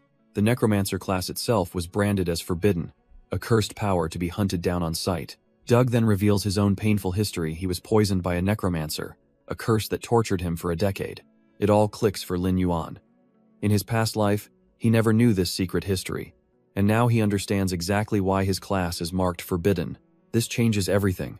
He thought his only problem was a high sin value and finding some clues in the city. But now, with his dark aura detectable, his entire class could be exposed at any moment. He looks to the old knight, asking if there's any way to avoid the Scorpion Tail Knighthood's darkness perception. Doug's reply is grim. Unless their leader Quincy helps. But if that man ever learned the truth, he'd kill Lin Yuan without hesitation. The old knight then drops the final, devastating piece of the puzzle. Quincy's wife was murdered by a necromancer. That, he explains, is precisely why he warned Lin Yuan to stay far, far away from the man. With no other options, our protagonist leaves the city, his cloak whipping in the wind as he steps into the vast gravel desert. A system notification confirms his location, but this desperate journey actually began 10 minutes prior, with Doug frantically trying to talk him out of it, asking if he was insane for seeking out a man who lives to shred necromancers. But Lin Yuan's resolve was unshakable. He simply stated that he had no other choice. He knew that carrying this dark aura made him a target everywhere, and this was a problem he had to solve immediately. Back in the present, his thoughts are shattered as a blur of energy slices through the air, aimed right at him. He barely has time to register the ambush, a flicker of surprise flashing across his face. The attack slams into him with incredible force, sending him flying back into the sand as he wonders what just hit him. Lin Yuan braces himself after the impact, realizing this was a calculated player ambush. He looks up, hearing the crunch of dozens of footsteps cresting the nearby sand dune. An entire guild of players stands there, their leader announcing they've been waiting for days to finally catch him. It's the Bloodscar Guild, and one of them sneers that this time, he's brought 30 of his brothers for revenge. The vice leader, Huang Feihu, and his lackeys look down with smug confidence, sure that their numbers guarantee victory. His face twists into a sadistic grin as he promises to enjoy the sound of Lin Yuan's screams. Our hero finds himself completely surrounded, a lone target in a sea of enemies, as a strange buzzing fills the air. A mechanical drone hovers nearby, and a notification confirms the worst. The Bloodscar Guild is now live streaming. Across the world, people on their daily commute get the alert, their eyes lighting up at the promise of some live drama. Playing to the camera, Huang Feihu announces that for today's show, they'll be dismembering someone for their viewers. In offices across the country, workers gather around their monitors, realizing the Bloodscar Guild is at it again. People on the street pull out their phones, wondering who this poor guy is to have 30 players ganging up on him. Some viewers lean in closer, thinking he looks familiar, and what a shame it is for such a handsome face to be wiped out so soon. But Lin Yuan just smirks, his voice dripping with contempt as he calls them lapdogs who are barely a warm-up. Enraged by the disrespect, the guild's commander bellows the order for everyone to attack at once. The entire guild rushes forward, a chaotic swarm of thieves and warriors closing in from all sides. Mages raise their hands, unleashing torrents of crackling blue lightning. Archers knock their arrows, aiming glowing, magically infused tips right at their target.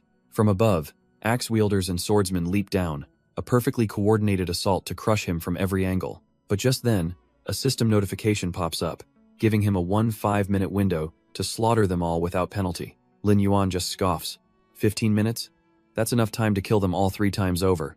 With a single command, his undead army erupts from the ground, a tide of monsters ready to play. He mocks their pathetic lightning spells as one of his kobolds casually smashes the attack apart. Then, he unleashes his prize, the Thunder Scorpion zombie, ordering it to poison the entire guild. The sight of a Lord-grade monster sends their leader into a panic, screaming for a shield formation. His warriors scramble, desperately locking their shields together to form a defensive wall. But their formation is utterly useless, shattering like glass against the undead onslaught. Behind the broken lines, the mages desperately channel their power, enhancing a single spellcaster. Their strongest mage gathers a massive orb of crackling purple energy, their one last hope. With a furious roar, he unleashes the full might of their combined magic, hoping to turn the tide. The massive lightning spell crashes down, engulfing Lin Yuan's entire undead army. From the cliffs above, their archers let loose a volley of arrows to finish the job. But the damage numbers that appear are absolutely pathetic, barely scratching the summons. Meanwhile, the stream viewers are getting bored, with many logging off from the one-sided beatdown. The Bloodscar leaders mock him, boasting that no matter what he summons, they'll cut it down. From within his hood, Lin Yuan lets out a cold, amused chuckle. The guild leader freezes, a sudden dread washing over him as he sees that confident smirk. At that exact moment, the stream chat suddenly explodes with shock and confusion. A brilliant, holy-looking light erupts from the sand right in front of the guild, and from that light emerge 2 new, terrifying figures, unlike any undead they've ever seen. Before they can react, the ground erupts as undead kobolds and robed assassins burst from the sand, dragging the backline mages to their doom. One of the mages turns just in time to see a massive undead kobold swinging a warhammer right at his face. In a flash, the guild's formation is shattered, their members cut down before they can even process the order to retreat. The frontline warriors are swarmed, their armor offering little protection against the sheer ferocity of the undead horde. Huang Feilong and his brother can only watch in absolute horror as their entire guild gets dismantled in seconds. Meanwhile, the stream viewership skyrockets as the chat explodes, mocking the guild and questioning who this newbie really is. The surviving mages scream warnings the wounds are poisoned, they need to cleanse first or healing is useless. But it's too late, as a terrifying wave of green necrotic energy washes over them, silencing their desperate cries. From the back, Lin Yuan calmly directs the slaughter, a cold, satisfied smirk playing on his lips. This wasn't a fight, it was an execution, and he was just getting warmed up. But just as he savors his victory, a blade flashes towards his back, a desperate ambush. Huang Feihu emerges from stealth, his face a mask of disbelief. How could he possibly have known? Lin Yuan scoffs, pointing out only an idiot would try to go invisible on sand, leaving obvious footprints. The rest of the guild is in full rout, screaming that he's too strong as the last of their tanks fall. Watching his guild get wiped out, Huang Feihu's eyes glow with pure, unadulterated rage. He seethes, realizing he put his faith in a bunch of worthless trash. With a roar of fury, he decides if you want something done right, you have to do it yourself. Lin Yuan simply watches the vice leader charge, completely unimpressed by the display. He raises his blade, which begins to hum with a chilling, ethereal power. Then, with a casual swing, he unleashes a torrent of screaming souls right at his attacker. The air chills as the green soul curse manifests a torrent of ghastly, spectral skulls. Huang Feihu is frozen in place, his bravado melting into pure terror as the attack closes in. His mind screams, unable to comprehend what kind of monstrous power this is. But Lin Yuan gives him no time to process, uttering a single, cold command to execute. The curse latches on, and our protagonist plants his feet, the fight already over in his mind. He calmly turns his back, already bored with the man who dared to challenge him. A quiet countdown begins, a final, chilling timer on the vice leader's life. 3. Huang Feihu breaks out in a cold sweat, the horrifying realization dawning on him. 2. And on 1, the curse detonates, blasting him into nothing but dust and regret. With the fodder disposed of, Lin Yuan swaps his weapon, noting this old friend is much better suited for the job. The livestream chat absolutely erupts. Realizing the streamer didn't just log off, he was deleted. Back on the battlefield, only one man is left standing amidst the ruin of his guild. Huang Feilong's mind reels in utter disbelief, wondering if this horrifying massacre is even real. It's only been a few days, but the player before him is no longer human. He's a monster. He feels like he's facing a demon from hell, a puppet master pulling the strings of death. Lin Yuan turns, his gaze as cold and sharp as the blade in his hand. All of the guild leader's bravado evaporates, replaced by a pathetic, trembling plea for mercy. But our protagonist simply cleans up the remaining trash, ignoring the leader's desperate cries.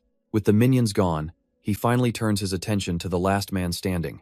His sword flares with soul-crushing power, promising the man a true taste of despair. With a final, desperate cry, the guild leader is struck down without a shred of mercy. Lin Yuan stands over the last corpse, declaring the battle finally over. But as his crimson eyes scan the area, he notices something is off. A tiny, almost invisible stream bug has been broadcasting his every move. He almost forgot the most important part of the cleanup. Reaching out, his necromantic power begins to harvest the souls of the fallen. With the last traces of his enemies absorbed, the desert is finally quiet. But elsewhere, in a high-tech skyscraper, someone is furious, their feed just went dead. Powerful figures are watching, and one of them recognizes the man who killed the giant wolf. The word is out. He's in the gravel desert, and the mercenary guild has sent an S-class invitation. In a dark, lavish room, a powerful man swirls his wine, his mind fixed on a single name, Lin Yuan. Meanwhile, our protagonist has arrived in Black Gravel Town, seeking out a very specific individual. He finds his target in a storeroom, casting a long shadow as he enters. The man, a renowned but lazy instructor named Kansi, barely stirs, recognizing his visitor with a drunken burp. He immediately dismisses Lin Yuan, slurring that he has enough money and isn't in the mood to teach. But Lin Yuan isn't here for a lesson, and decides it's time to get the man's undivided attention. He cancels his profession hide, revealing his status as a necromancer, a forbidden class. The instructor's cup slips from his grasp, shattering against the stone floor. Kansi's eyes snap wide open, the drunken haze vanishing in an instant of pure shock. A necromancer? The lazy act is gone, and now two powerful figures face each other, the air thick with tension. A grim memory flashes in Kansi's mind as he mutters how many years it's been. Crackling blue energy gathers in his fist, a necromancer. His face contorts with rage, questioning the sheer audacity of one appearing before him. Without another word, he unleashes a devastating blast of crystalline energy. The entire storeroom explodes in a storm of razor-sharp shards. But before he can even register the attack's impact, a hand is already on his face. He can't believe the speed, watching as a dark blur zips past his defenses. In an instant, Lin Yuan is behind him, his blade a silent, deadly promise. With cold steel pressed against his throat, he asks if the instructor is finally ready to talk. All the fight drains from Kansi, who can only stammer, asking what he wants. Defeated, Kansi sighs, offering a hint as payment for his life. He tells the tale of a hero named Quincy, who once fought a legendary necromancer. After a deadly battle, the necromancer fell, but cursed Quincy's wife as she tried to heal him. Her soul was corrupted, her memories erased, turning her into a monster that could never truly die. Quincy could only watch in horror as she transformed into a demonic being. To save her, he had to vanquish her soul himself, a battle that left him broken and unable to even hold a sword. So, Quincy published a mysterious mission, a desperate plea for help. He offered his entire fortune to anyone who could save his wife, and a special treasure for any necromancer who tried.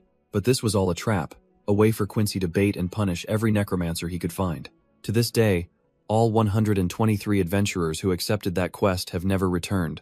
Unfazed by the tragic story, Lin Yuan cuts straight to the point, demanding to hear the mission details. A twisted grin spreads across Quincy's face. He's been waiting for a necromancer to come play with his wife. The quest Wife's Dead Soul pops up, and without a moment's hesitation, Lin Yuan accepts. Quincy offers a hollow good luck, his eyes betraying his malicious intent. He sneers, doubting Lin Yuan will even be able to crawl back with his body intact. The mission takes him to a dark, foreboding castle, the Black Gravel Town Memorial for the Dead. He steps into the echoing, pitch-black halls of the memorial, completely alone, or so it seems, until he pops a night vision potion, his crimson eyes piercing the darkness. With his vision restored, he strides forward, flanked by his undead desert wolves and the massive thunder scorpion. He takes in the scene, realizing this 5-story tomb is where every dead NPC in town is buried, a perfect playground. A guttural roar erupts from the darkness as a zombie lunges forward, but before it can even land a scratch, his massive thunder scorpion impales it with a single, brutal thrust. Lin Yuan isn't surprised. He knows this place is teeming with undead creatures like zombies and ghosts. The first floor is just a playground for weak, level 1 to 3 zombies, barely a threat. The second floor holds slightly more organized skeletons, ranging from level 4 to 6. On the third, you'll find the incorporeal level 7 to 9 ghosts, a bit trickier for most. And waiting on the fourth floor is a hulking, level 10 ghoul, the first real challenge of the memorial. But Lin Yuan has no intention of climbing. He sees a direct portal to his destination. A confident smirk spreads across his face. Time to skip the pleasantries and go straight to the top. With a single leap, he bypasses the lower levels entirely. The air grows cold, the silence of the tomb pressing in. He's arrived. The memorial for the dead, 4th floor. Lin Yuan takes a moment, his senses on high alert. Then he hears a skittering sound from the darkness above, accompanied by dozens of glowing red eyes. Suddenly, the walls come alive as monstrous ghouls activate their wall climb skill. They swarm down with unnatural speed, a tide of claws and fangs. A whole welcoming party of level 10 elites, and Lin Yuan is their only target. But he just smirks, his own power flaring to life as he issues a silent challenge. He unleashes his own legion, and the ghouls are met by the overwhelming force of his undead lords. The Thunder Scorpion zombie charges its tail, unleashing a devastating wave of energy. Its massive stinger sweeps across the battlefield, slamming into the charging ghouls. Lin Yuan himself leaps into the fray, a blur of motion as he carves through the horde. His blade cleaves a ghoul clean in two without even slowing him down. At the same time, his giant death wolf tears into the enemy ranks, a whirlwind of claws and fury. One last ghoul struggles on the cracked floor, defiant even in defeat. But Lin Yuan casually walks over, noting he'd almost forgotten one, and crushes its skull under his boot. With the last enemy dispatched, a notification confirms his victory. He's reached level 12. He looks over the field of bodies, a little surprised it all ended even faster than he'd expected. It's a shame, he thinks, that his corpse control spell only works on the living, not on undead types like these. But just as he finishes, the very ground beneath him begins to glow with a sinister purple light. His eyes widen in surprise. What is this? An ambush? A trap? Suddenly, violent energy erupts from the floor, a massive pillar of dark power shooting upwards. He barely has time to raise his sword, the force of the blast threatening to overwhelm him instantly. Gritting his teeth, he realizes this is no ordinary dungeon trap. The sheer pressure sends him flying, completely engulfed by the dark energy. He's blasted into a new chamber, a grand hall with an ominous, frog-like statue at its heart. Before he can even get his bearings, a colossal shadow begins to rise from the throne. It's a titan of pure shadow, a monstrous entity looming over him with raw, ancient power. But as he looks up at the towering beast, there's not a hint of fear on Lin Yuan's face. But instead of a shadow titan, he finds a woman bound within a crystalline prison, held by countless chains. He quickly assesses the situation. This was a forced zone change, a deliberate trap. The prisoner is clearly demonic, a powerful entity sealed away for ages. A slow, wicked smile spreads across her face as she whispers that she knew he would come. Then, with a deafening roar, the prison shatters, unleashing her and a torrent of resentful energy. She is the resentful ghost, a level 18 Lord grade boss. And she's craving fresh blood. So this is the true guardian of the 5th floor. Lin Yuan's own aura shifts in response to the dark energy. With a manic grin, she lunges forward, claws outstretched, promising to tear him to pieces. He meets her charge without flinching, his blade clashing against her dark power in a brilliant explosion. But she's just getting started, activating her skill, Death Bloom, as spectral vines erupt to ensnare him. The thorny vines slam down, but Lin Yuan is already a blur of motion, easily evading the crushing assault. He plants his feet and swings his blade in a brilliant, sweeping arc of pure energy. As his sword slices through the spectral tendrils, he feels a familiar sting, corrosive poison. But this level of attack, it's nothing he hasn't seen before. He grips his sword tighter, a faint smile playing on his lips. An attack like this is completely useless against him. The resentful ghost watches in disbelief, as her ultimate skill is effortlessly shredded to ribbons. Her shock turns to horror, as she sees her own dark, poisonous energy being absorbed into his blade. Her power, it's being devoured right before her eyes. A furious, guttural roar rips from her throat as she realizes she's been utterly outplayed. Pushed to her limit, the ghost unleashes a final, desperate skill, a succubus growl that shakes the very foundations of the crypt. The ground trembles as a powerful roar echoes, and stone coffins begin to shudder and crack. With a series of heavy thuds, the lids of the ancient tombs are thrown aside. But Lin Yuan remains unfazed, his sharp eyes watching the chaos unfold with cold calculation. A skeletal hand, glowing with an eerie green light, claws its way out of the darkness. He grips his sword, a flicker of recognition in his eyes as more figures begin to emerge. These aren't just any skeletons, they're the fallen NPCs of Black Graveltown, buried right beneath his feet. And worse, among them are the adventurers who failed this quest before him, their souls now bound to the ghost's will. The horrifying truth dawns on him: she's reviving every corpse in this graveyard. Bones crack and knit back together, bathed in necromantic energy as her new undead army rises. Lin Yuan's eyes narrow. He realizes the resurrected skeletons are just a sideshow. With a surge of his own power, he calls forth his own undead reinforcements. Flanked by his new werewolf minions, he gives them a simple, direct order: block that door. He'll let his own zombie army deal with the real threat while the skeletons are occupied. His minions begin smashing through the stone barrier, revealing a new enemy lurking behind it. But before they engage, Lin Yuan points, ordering them to activate their bloodlust status. A savage growl echoes as their bodies surge with power, weapons glowing with deadly intent. Their eyes flash a furious red, their combat prowess amplified for the coming fight. As the new boss is revealed, Lin Yuan identifies it instantly: the kobold leader, a crystal thunder scorpion. With a final command to attack, his empowered minions charge forward to clash with the massive beast. But just as his minions engage, the resentful ghost unleashes her own skill, a ground-shattering strike. She slams her power into the earth, expecting to obliterate everything in her path. The entire chamber floor cracks and splinters under the immense force of her attack. But her face twists in shock somehow. Her devastating blow had no effect. And from the shattered ground, it's not rubble that rises, but a forest of spectral vines. This is her true power, the Death Bloom. An attack meant to ensnare and crush her foes. Lin Yuan, however, watches the spectacle unfold with a calm, almost bored expression. The ghost smirks, boasting that as a spirit-type monster, she's immune to all physical attacks. But a chilling grin spreads across Lin Yuan's face as he reveals the fatal flaw she overlooked. They take double magic damage. And with that, he unleashes a torrent of spectral skulls, the perfect counter to her ghostly form. He commands his summon to unleash the Green Soul Curse, a direct assault on her spirit. But the ghost is far quicker than he anticipated, suddenly accelerating and dodging the blast with ease. The curse slams into the far wall, shattering stone and reminding everyone of its raw power. Meanwhile, a new problem arises. As the entombed skeletons begin to break free from their coffins, Lin Yuan realizes his time is running out. He has to end this fight before he's completely overwhelmed. He needs to restrict her movement, and a glint on his finger gives him an idea. Purple lightning crackles around his hand as he channels power into a special piece of equipment. It's the silver-grade paralysis ring, an item with a chance to stun a target for 3 crucial seconds. He closes the distance, unleashing a skill that binds her in place with rings of light. With the ghost trapped, he activates the ring skill, paralyzing toxin, ready to land the decisive blow. The paralysis ring's energy slams directly into the resentful ghost, catching her completely off guard. A system notification confirms it. The target is hit, and the paralyzing toxin is activated. But Lin Yuan isn't waiting around, has already mid-air, unleashing a vicious follow-up attack. The massive arc of soul power crashes down on the immobilized boss. She's thrown back by the sheer force, her own dark energy barely holding against the assault. Lin Yuan lands smoothly amidst the shattered earth, his attack carving a deep scar into the dungeon floor. He takes a moment to assess the aftermath of his devastating strike. A slight smirk plays on his lips. Not bad. The plan is working perfectly.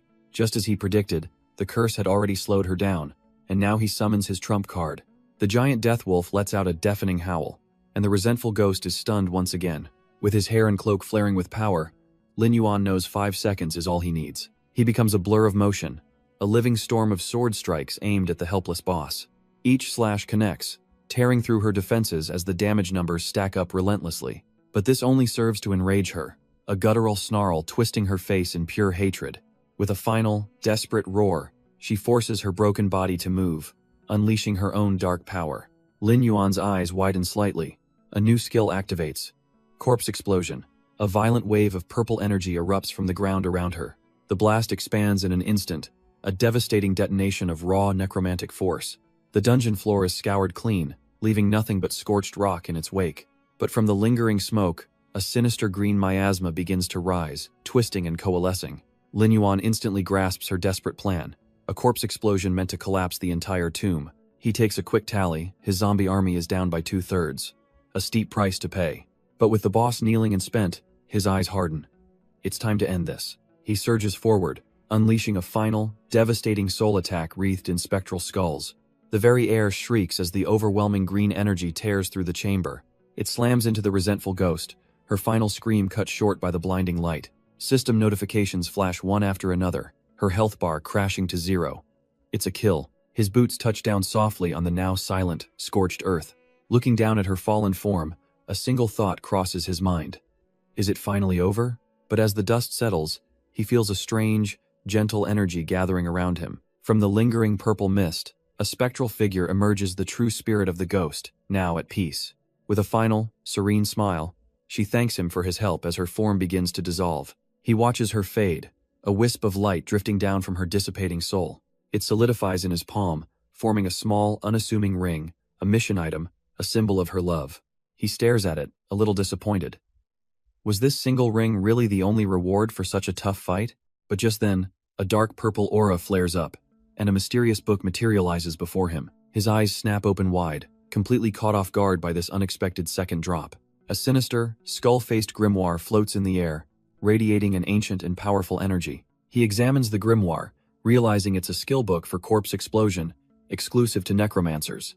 A thought crosses his mind. Perhaps this rare drop is because the ghost served the Lord of Darkness. Without a second thought, he absorbs the skill, the book dissolving into pure data.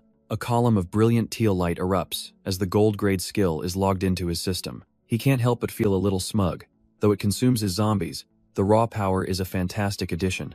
With his new abilities secured, he returns to Black Graveltown to finally complete his quest. He finds the old man, Quincy, and presents the engagement ring he recovered. The man explains that a freed soul leaves behind its most precious item, his eyes fixed on the ring. With a trembling voice, Quincy asks if his wife passed peacefully, and Lin Yuan assures him she did. The old man clutches the ring, a final, bittersweet connection to the woman he loved. Tears of gratitude stream down Quincy's face as his wife's spirit watches over him, finally at peace. He admits the irony. He never thought a necromancer, a class he despises, would be the one to grant his final wish. With his heart unburdened, Quincy declares it's time to fulfill his side of the promise. He presents a box, which opens to reveal the unique grade helmet, the Dark Crown. Lin Yuan examines the reward, realizing its true value isn't in stats, but in its ability to hide his sin value and necromancer aura. With this, he can finally move freely, no longer fearing the zealous scorpion tail knighthood in the main city. He accepts the item, a quiet and determined yes sealing the deal. A surge of ethereal green energy envelops him as he equips the crown. Power flows through him, the crown settling into place as he feels himself one step closer to the truth he seeks. His eyes are now set on his next destination, the sprawling main city on the horizon. Lin Yuan steps into Sandbreeze City, a chaotic marketplace of shouting recruiters from countless small-time unions. But he knows the real power lies with the top 10, and all these others are just noise. He's hunting for a very specific person, wondering if his target is hiding among one of the major guilds. He dismisses the thought. Trying to join a big union as a newbie would be far too tedious. No, he'll just have to find his own opportunity, blending into the crowd as his sharp eyes scan for a lead. He moves through the city streets, a silent predator weaving through the oblivious masses, And then, he spots him. A flicker of recognition, and his casual stroll gains a sudden, sharp purpose. He stops dead in his tracks, his boot planting firmly on the stone path. A man in a brilliant red cape feels the sudden change in atmosphere, turning with a hint of confusion. Before he can fully process it, the cold steel of a blade rests silently upon his shoulder. The knight's eyes widen in shock, demanding to know the identity of his cloaked ambusher. But as the cold steel lingers, his terror melts away into a strange, breathless relief. His face suddenly explodes with pure, unadulterated joy as he shouts out Lin Yuan's name. Overcome with excitement, the knight completely loses his footing and tumbles to the ground. Lin Yuan can only stare, a bead of sweat on his brow as he finally recognizes this fool. Still on the floor, the knight laughs it off, just happy that the great god Yuan remembers him. But our protagonist's eyes narrow with suspicion. Just how does this man know his name? The knight eagerly explains he saw the whole dungeon raid on that Blood Guild stream. He apparently sifted through thousands of online comments, piecing together every clue, and then spent 2 million to upgrade a facial recognition system just for this moment, practically begging for praise. Lin Yuan is completely baffled. 2 million? Just to find him? The knight just shrugs it off, saying his family's Han Corporation spends way more just to test systems. That name hits Lin Yuan like a lightning bolt. The trillion-dollar tech giant? This man knows too much, and for a dark moment, he wonders if he should just kill him. But the fanboy is lost in his own world, excitedly asking God Yuan to team up for an S-class hunt. He tries to jump to his feet to plead his case, and immediately trips, face-planting on the hard stone floor yet again. Lin Yuan sighs, deciding this fool isn't worth the trouble, and tells him to just leave him alone. As he walks away, the knight concedes that a legend who dismantled the Bloodstain Guild probably doesn't need a team. But then he mentions that the Black Tree Guild's third team will be there scouting for talent. That name stops Lin Yuan cold, his gaze locking onto a leaderboard. The Black Tree Guild, now that's a different story. The knight sighs in defeat, figuring he'll have to try his luck alone. But a sudden voice cuts through his moping, asking when the hunt is. He whips around, his face a mask of disbelief. Did he hear that right? Lin Yuan, his back turned, repeats the question, wanting to know the exact time. Overjoyed, the knight scrambles to his feet, shouting that it's tomorrow at 8 a.m. Lin Yuan cuts him off, telling him to just use his real name. But before they go, he adds, he needs to make some preparations. The knight is completely baffled.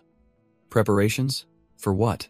The scene cuts to a desolate desert outpost, the Vulture Thief Band's campsite, and Lin Yuan's preparations begin with a massive, fiery explosion. Surrounded by his newly risen undead, Lin Yuan senses the Vulture Band's leader is just ahead. He lets out a calm breath, necromantic energy flaring around him. This is just the beginning. The system confirms his new puppets. Level 12 Vulture, Thief Band zombies. With a simple gesture, he points towards the heart of their base. It's time to go. His entire undead legion surges forward, a wave of green death ready to cleanse the den. Inside, the remaining living thieves are thrown into chaos, their hideout breached. They screech in alarm, completely unprepared for this spectral invasion. Lin Yuan raises his hand, giving the final, simple command, charge. His undead army crashes into the thieves, a maelstrom of claws and spectral energy. The thieves retaliate, activating their sickle throw skill, but it's a futile defense. But their pathetic defenses are nothing more than glass to him. The thieves can only stare in disbelief, as their last line of defense shatters. Lin Yuan himself joins the fray, his blade glowing with an emerald light. He carves through their ranks, the system barely keeping up with his kills. One after another, the so-called leaders fall before his overwhelming power. With a final, decisive strike, the last thief is cut down, and silence falls. But as the dust settles, Lin Yuan looks around, a flicker of confusion in his eyes. He realizes the throne is empty, the true leader, the boss, is gone. Just then, a level 18 lord appears from the shadows, activating its backstab skill. But Lin Yuan smirks, activating a trap of his own. Corpse explosion. The Vulture Lord lunges forward, only to realize he's surrounded by the glowing corpses of his own men. A cold glint in Lin Yuan's eye confirms it. The fool walked right into the trap. A massive wave of emerald energy erupts as the corpse explosion skill detonates. Caught at point-blank range, the Lord can only shriek as the blast tears through his defenses. The very ground shatters under the sheer force of the necromantic wave. But Lin Yuan isn't waiting for the smoke to clear. He bursts through, crackling with power. He descends upon the staggered boss, ready to end this personally. His shadow gloves activate, cloaking his fist in a lethal, glowing aura. The boss looks on in stunned disbelief as that fist smashes directly into his face. With a sickening crunch, the once mighty lord is sent hurtling into oblivion. The system confirms the kill, and with a surge of power, Lin Yuan hits level 13. But the real prize is the flood of skill upgrades and experience pouring in. He decides to push his advantage, using a precious skill scroll to power up even further. With the scroll and the recent battle, both his curse and corpse explosion skills have leveled up nicely. His undead army has also swelled, now boasting 130 new soldiers from the fallen thieves. The Vulture Lord itself now stands among them, reborn in his service with impressive stats. But as he inspects his new prize, he notices something: the revived Lord has a brand new skill. He recalls the giant Deathwolf also gained a new ability, Wraith's Fury. Upon its resurrection, a pattern emerges. Reviving Lord-grade monsters grants them a powerful bonus skill. Just as this new strategy solidifies, a timer appears. The real hunting campaign begins in 2 hours. With his new power secured, Lin Yuan declares it's time to move out for the main event. He arrives at their rendezvous point, the foreboding withered Bloodscale Cave. But he's immediately stopped in his tracks, staring in disbelief at his new partner. The blonde knight is shimmering, practically glowing, decked out in a full suit of golden armor. He strikes a pose, proudly announcing he spent 50 gold to have it custom made so he wouldn't be a burden. And with a sudden, ominous crack, the armor's waist joint gives way, and his greaves clatter to the ground around his ankles. Lin Yuan is left completely speechless, staring at the knight standing there in his boxers. He tries to process the absurdity, dryly remarking that it's the first time he has seen such unique segmented armor. The knight, face burning with shame, stammers that the blacksmith assured him this was the latest style. The knight grits his teeth, determined to make this ridiculous armor work. But his resolve lasts all of 2 seconds before he's flailing blindly, screaming for Yuan to save him. Lin Yuan can only stand there as his new partner trips over his own feet and smacks face first right into his back with a loud clang. A small, circular piece of the golden armor even pops loose from the impact. The knight looks up, dazed and confused, wondering what he just hit. Hez met with the towering, shadowy figure of another adventurer Hez bumped into. The man, a level 15 warrior named Zhao Kui, offers a seemingly friendly smile and asks if he's alright. But the knight's instincts scream danger. This man's smile feels like the glare of a venomous snake.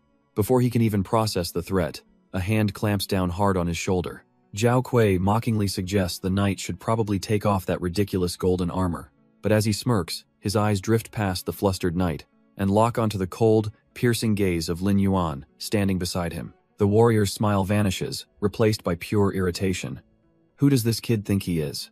Just as the tension is about to snap, a loud voice cuts through the air. A new group of adventurers marches up, demanding to know which one of them is Han Qing. Their leader holds up a registration form, showing the face of a familiar blonde swordsman. He glances from the paper to the trio, his eyes scanning for a match. Of course, the one in the eccentric golden armor is impossible to miss. The entire group erupts in laughter, openly mocking the knight's gaudy choice of gear. Oblivious to the mockery, Han Qing cheerfully confirms his identity and tries to introduce his friend to the Black Tree Guild members. But his introduction is cut short by the sharp ring of a drawn sword. The guild member holds his blade forward, sneering that he has no interest in the names of newbies. Lin Yuan remains silent, his expression unreadable, as he takes in the pathetic display of intimidation. Just then, their captain, Zhao Kui, arrives, chiding his man for being rude to their new friends. The subordinate quickly sheathes his weapon, claiming he was only joking around. Zhao Kui then warns them not to get ahead of themselves. They should be grateful for his guild's generosity. With the pecking order established, an official with an eye patch steps forward to begin the roll call. The other assembled adventurers are a mix of nervous and excited, hoping to prove themselves in this S-rank hunt. But Lin Yuan's sharp gaze sweeps over them, seeing them for what they are. A bunch of fresh-faced rookies. With the head count complete, Zhao Kui declares it's time to move out, striding confidently toward the cave mouth. He flashes a smug grin, assuring the rookies that even the Grim Reaper steers clear of the Black Tree Guild. His empty words fire up the crowd, who cheer loudly, completely convinced of their safety. Among them, a far too cheery blonde knight tries to get his companion hyped for the adventure. He waves a little red flag at Lin Yuan, excited about some luminous slimes, making our hero wonder if this guy thinks it's a picnic. But Lin Yuan's focus is elsewhere as he gazes into the abyss of the cave entrance. A faint, knowing smirk plays on his lips. He can already smell the thrilling scent of what truly lies ahead. The entire party ventures deep into the melted Bloodscale Cave, the sheer scale of the cavern dwarfing them. Moments later, they hit a fork in the road, with some adventurers murmuring about the strange lack of monsters. All eyes turn to their captain, waiting for the great Zhao Kui to decide their path forward. With a grim look, Zhao Kui declares that in his opinion, it's best they split up. The crowd immediately panics, questioning the danger of running into an elite monster alone. But one of his guildmates steps in to calm the rabble, revealing a little secret. The adventurers are stunned to hear that Captain Zhao Kui had already scouted the path ahead. He smirks, confirming his morning scout revealed one dangerous path and two very safe ones. So, to balance efficiency, his guild will take the dangerous middle path for the best loot. He looks back at the crowd with a predatory grin, asking what they all think of his generous plan. The adventurers, completely won over, praise the Black Tree Guild's foresight and agree he should command. Cutting through the noise, Lin Yuan simply points, declaring he and his companion will take the left path. Zhao Kui barely glances back, amused, and asks if anyone else wants to go with them. The remaining adventurers start whispering amongst themselves, judging the duo. They figure the stoic one is just hiding a weak level, too embarrassed to show his stats. Zhao Kui smirks, condescendingly noting Lin Yuan's lack of popularity. But to his surprise, the blonde knight immediately agrees to follow, no questions asked. So the two of them head off alone into the dark, foreboding cave entrance. Zhao Kui watches them go, a cruel smile spreading across his face as he scoffs at the ignorant fools. Inside, the path is damp and cold, water dripping ominously from the jagged ceiling. The blonde knight shivers, telling Lin Yuan that the temperature is dropping fast. He adds that he's getting a terrible feeling, like a pair of eyes are locked right onto him. Lin Yuan glances back, completely calm, confirming that yes, something has been waiting for them. The blonde knight starts to panic, stammering that Captain Zhao promised this path was safe. Lin Yuan just smirks, mocking him for actually trusting the man who brought newbies to an S-rank hunt. The knight stares, horrified, asking why he didn't expose Zhao Kui's obvious plan to use them as bait. Instead of answering, Lin Yuan turns his attention to some strange, glowing slimes clinging to the cave wall. He casually reaches out and plucks one from the rock, much to its squealing surprise. The creature instantly transforms into a massive, shrieking wisp, and Lin Yuan finally explains his reasoning. He also wanted to see just how many things were hiding in this cave. And as if on cue, the darkness ahead fills with dozens of glowing red eyes, proving his point. A horde of level 16 Iron Eater lizards crawls out from the abyss, their stats flashing before him. But Lin Yuan is ready, slamming his staff into the ground to greet them. With a single word, Lin Yuan commands the very earth to burn.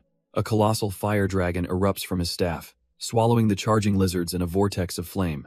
Meanwhile, in another tunnel, Zhao Kui's men are already cutting down the monsters that slip through. One of his lackeys shouts for the others to witness his power, carving through a lizard with ease. He reports back to his captain, laughing at how the other adventurers actually bought their lie about scouting. Zhao Kui confirms their plan. Let the others exhaust themselves fighting the horde. Once the battle is nearly over, they'll swoop in to finish the job and reap all the rewards. But his casual display of power attracts the attention of a few lizards from above. He just smirks, mocking their screams and arrogantly inviting them all to attack him at once. And as they pounce, he unleashes a blinding wave of energy, effortlessly blasting them back. Meanwhile, a hulking figure in a mask declares that scum belong at the bottom of the food chain. Han Qing can only stare in utter disbelief at what Lin Yuan has just unleashed. His newly raised Iron Eater lizard whips its tail, activating an iron tail strike. At the same time, his undead vulture thieves hurl their glowing scimitars through the air. They phase into stealth before reappearing to deliver devastating backstabs from the shadows. She looks out at the carnage, wondering when he possibly could have subdued this entire undead army. This display of power is even more incredible than what she witnessed in the mud swamp. Lin Yuan just gives a slight smile, reminding her that he mentioned he had preparations to make. She realizes with a jolt that he assembled this powerful force in less than a day, as the system confirms 55 kills. With the battle already over, he walks past the corpses, coolly noting his army's decent efficiency. Han Qing is completely starstruck, wondering if she could ever hope to be that strong. But her admiration is cut short when the entire cavern begins to violently shake. Her first instinct is to call out for Lin Yuan. A flicker of panic crosses her face as the tremors intensify.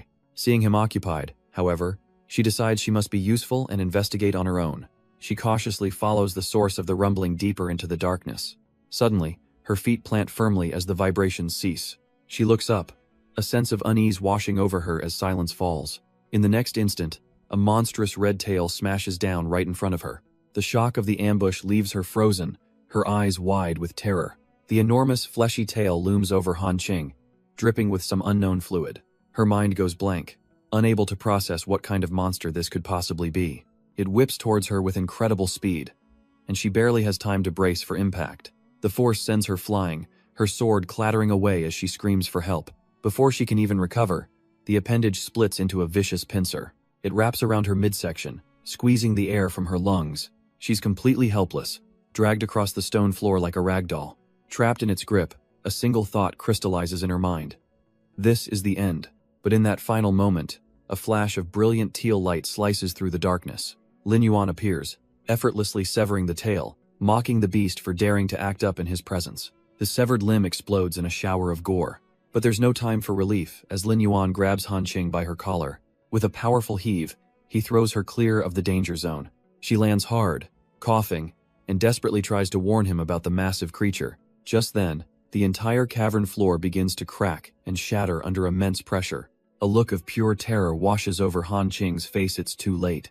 A monstrous iron-eating iguana, a level 20 boss, erupts from the ground with a deafening roar. Han Qing is losing her mind. The mission brief said an elite, not a full-fledged boss monster. Overcome with guilt, she apologizes and offers to hold it off so he can escape. But Lin Yuan just smirks, wondering aloud if this is what she considers a terrifying monster. His eyes glinting red. Lin Yuan calmly claims the beast as his prey, leaving Han Qing utterly baffled.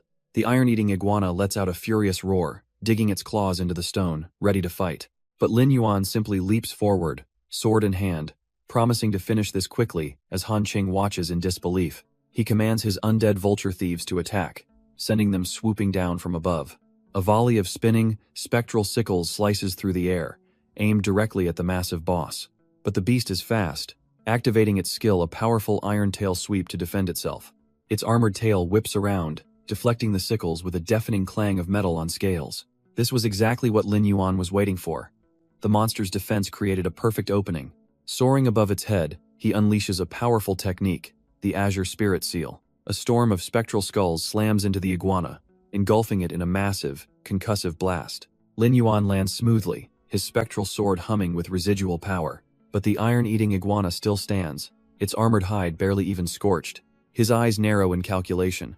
That powerful attack only resulted in minor burns. Enraged by the assault, the beast lets out a furious, deafening roar. It unleashes its own skill, a devastating toxic sand breath. A massive wave of poisonous energy floods the cavern, aimed right at him. From a distance, Han Qing can only scream out a desperate warning. The toxic blast slams into the ground, engulfing the spot where Lin Yuan stood. But he's already moved, dodging the attack with lightning-fast reflexes. The very rock sizzles and melts, a pool of highly corrosive acid left in its wake. He admits to himself that this boss is tougher than he initially thought. The iguana brings its massive body down in a crushing blow, but Lin Yuan just leaps away with a smirk. A real challenge just makes things more exciting. With a flick of his wrist, he calls upon another of his powerful undead. The vulture thief lord appears, a winged warrior wreathed in ghostly green light. It dives straight into the fray, its twin blades clashing against the monster's hide. The undead lord becomes a blur, relentlessly striking the colossal beast. Han Qing can't believe his eyes. Is this another one of Lin Yuan's new followers? His shock melts away into pure, starstruck admiration at the majestic sight. The vulture lord swoops around the massive iguana, looking for its next opening. The vulture lord activates its skill, backstab, aiming for a decisive blow. But the iguana instantly reacts, throwing up an impenetrable fortress to bolster its defense. It whips its massive tail around in a vicious counterattack. Watch out! Lin Yuan cries, seeing the danger. The undead lord just barely evades the crushing blow, the attack slamming into the ground. Han Qing is stunned by the monster's impossible reaction time, wondering if it has eyes on its back. Lin Yuan, however, watches the exchange with a knowing look, already analyzing the situation. He's not just fighting, he's dissecting his opponent's biology. He knows lizards have simple eyes that struggle to perceive stationary objects, but their motion, vision, hearing, and smell are extraordinarily sensitive. This extreme sensitivity is precisely the weakness Lin Yuan plans to exploit. A smirk crosses his face. If it's so easily provoked, hell, just make it entrap itself. The iron-eating iguana roars, still thrashing wildly in a blind rage. So Lin Yuan puts on a show, challenging its tough scales against his flashy fireballs. He immediately turns and flees, baiting the colossal beast into a reckless chase. His spells glance harmlessly off its hide, which is exactly what he expected. The goal isn't to do damage, but to keep the monster completely fixated on him. From a safe distance, Han Qing screams out, certain he's in mortal danger. She knows a boss monster's defense is too strong. This looks like a suicide mission. But then she sees his destination, and her panic instantly turns to stunned realization. She finally understands his plan. He's leading it straight to that pile of undead.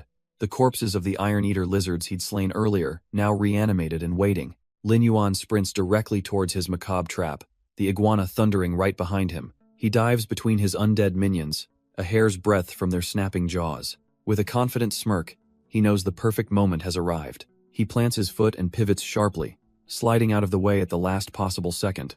The charging iguana, too fast and clumsy to stop, plows directly into the cluster of undead. He can't help but mock the big dummy for its reckless, uncontrolled charge. Trapped and enraged, the boss monster lets out a furious, helpless roar. And with that, Lin Yuan activates his skill Corpse Explosion Art, unleashing a devastating chain reaction.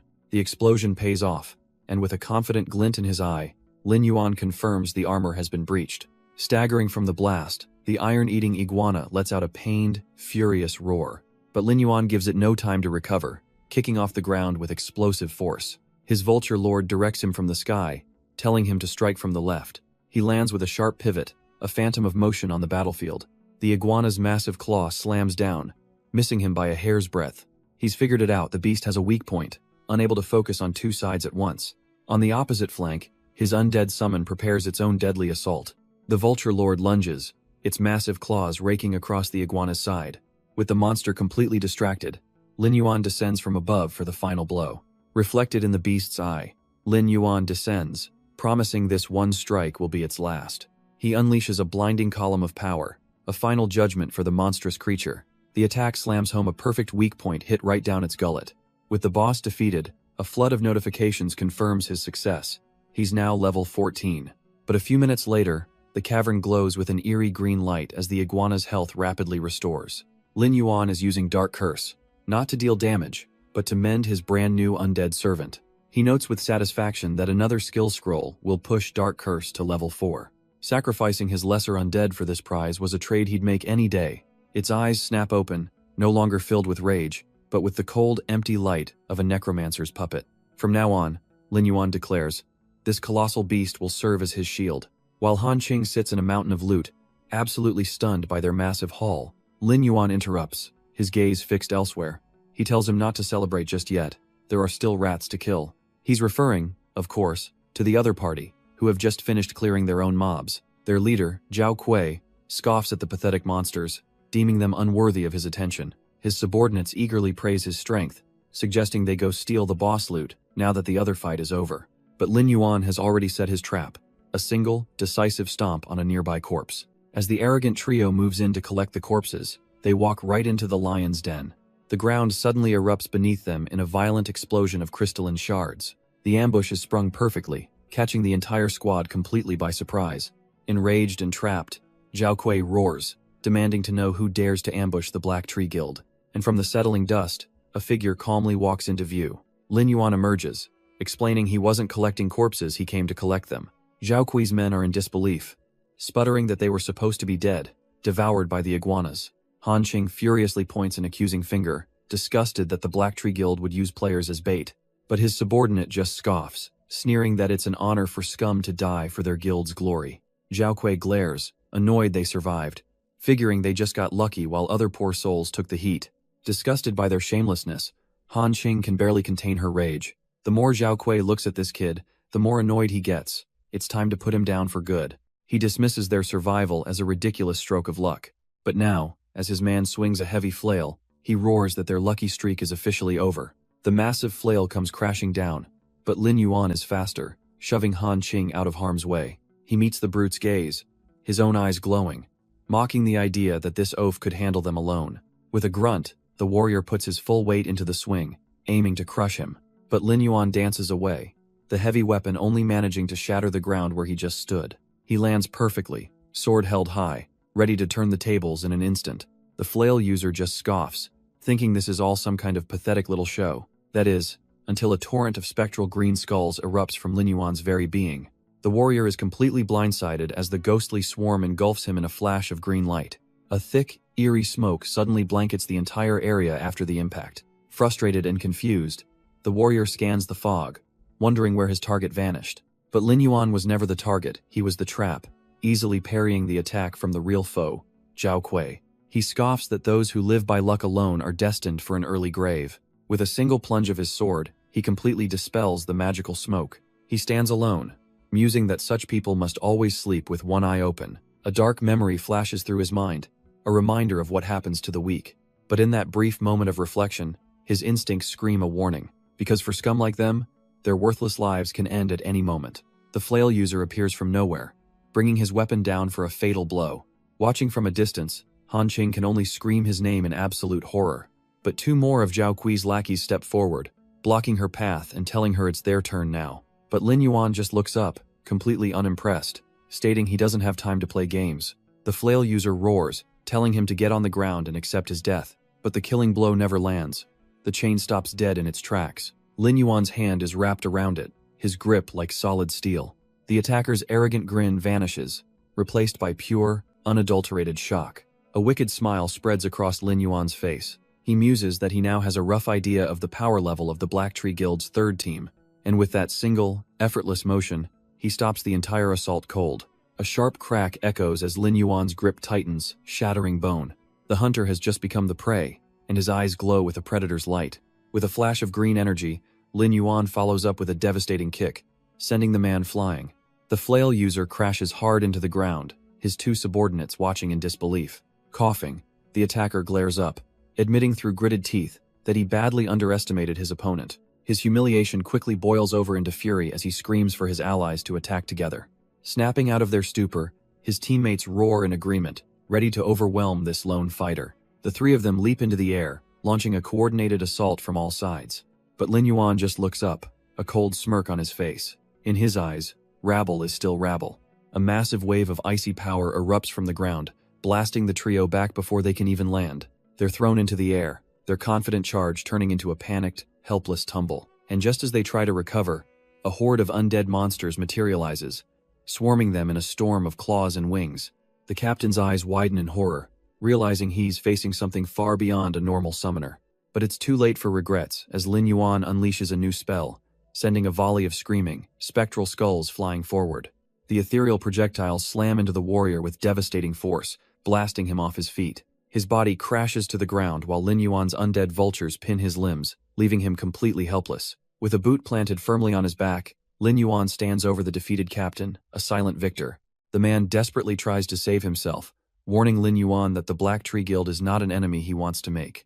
Lin Yuan's cold red eyes show absolutely no fear. He couldn't care less about some third-rate guild's empty threats. Suddenly, the tense atmosphere is shattered by Han Qing, who clings to him, gushing about how he was never worried. But our hero is having none of it, immediately shoving the clingy knight away with pure annoyance. Looming over the captain, Lin Yuan points out that the Black Tree Guild is notoriously harsh, even to its own. The warrior finally breaks, admitting defeat and desperately asking what it will take to be left alone. A smirk plays on Lin Yuan's lips as he makes his demand. A complete list of the guild's high-ranking players. His mind races, recalling the mysterious first follower from his past life, a powerful user of unknown skills he's been hunting for. Zhao Kui is utterly confused by the strange request, questioning why he would want a simple name list. Lin Yuan has no patience for questions, slamming a blast of energy onto the man's hand, causing him to scream in pain. With his sword pinning the captain's bleeding hand, he asks one last time if he'll write it, and the man immediately surrenders. He quickly scans the freshly written scroll, noting that while there are experts, none match the first follower's profile. Surrounded by undead, the defeated captain cautiously asks if they can finally be let go now. Lin Yuan turns back with a chilling smile, telling the captain that he can go, leaving the fate of his men hanging in the air. Overwhelmed with relief, Zhao Kui thanks him profusely, believing he's actually been spared. But Lin Yuan's promise was a lie. He declares that their crimes against other players demand an explanation. With a single gesture, the entire party is vaporized, their gear clattering to the ground as loot drops. He picks up a new berserker dance sword, inspecting his prize with a thoughtful gaze. Suddenly, Han Qing runs up to him, excitedly holding out a treasure chest their party found. Lin Yuan reaches for it, casually saying he'll pick first, but she immediately objects. She insists she can't just take advantage of his help, and offers to buy the contents from him instead. A faint smile crosses his face as he simply agrees to her terms. After a quick glance, he deems nothing inside suitable for him and lets her have it all, accepting a tidy sum of 54 gold coins. Now outside the molten bloodscale cavern, he muses that it's all just silver-tier gear. Finding gold-tier equipment is never easy. But as they part ways, Han Qing stops him, a look of serious concern on her face. She warns him that the Black Tree Guild is known for taking revenge in the real world. Lin Yuan just scoffs, dismissing them as mere insects before casually waving goodbye. Back in reality, He logs out of the game as a voice calls him to come and eat. He gets up from his high-tech gaming setup, leaving the virtual world behind. Stepping toward his bedroom door, he reaches for the handle without a second thought. But the moment it opens, he's confronted by a tall, menacing figure in a suit. His calm demeanor shatters, replaced by pure, unfiltered shock. The mysterious man in the helmet simply looms over him in the hallway, silent and imposing. Finally, the stranger raises a hand to his head, a gesture of frustration or perhaps something far worse. But the imposing figure is just his father, awkwardly presenting a brand new gaming helmet. Lin Yuan, still reeling, asks why he suddenly bought it, confirming it seems to work fine. His dad fumbles for an excuse, claiming his mother found it while cleaning his sister's room. The mention of his sister, Lin Tan, sends a jolt through him, a memory of her future power awakening. His mother's voice cuts through his thoughts, calling the two of them to come and eat. As the sun sets over the city, a warm family dinner begins, a stark contrast to the battles he just left. His mom playfully teases his dad for spending all afternoon trying to figure out the helmet just to connect with him. But for Lin Yuan, a plan is forming. He can use the game to repay his parents and prepare them for the coming apocalypse. He looks up with newfound resolve, declaring he'll buy 2 more helmets so they can all play together. His mother worries about the expense, but he brushes it off, asking a crucial question. Where is little Tan? His mom brushes it off, saying it's Friday and she's probably with friends. But Lin Yuan immediately pulls out his phone to call. The line doesn't even ring, going straight to an automated message that the user is unavailable. A cold feeling creeps in. He knows his sister, and she would never just ignore his call without at least sending a message. His mother tells him to just eat first, assuming little Tan is probably having dinner out with her friends. But Lin Yuan can't shake the bad feeling, abruptly standing up and making an excuse about needing to buy something. As he leaves, his parents watch him go, hoping the two siblings can mend their distant relationship. He heads down the stairs, his expression grim, a sense of urgency pushing him forward. And there, slumped against their apartment door, is his sister Lin Tan, looking disheveled and hurt.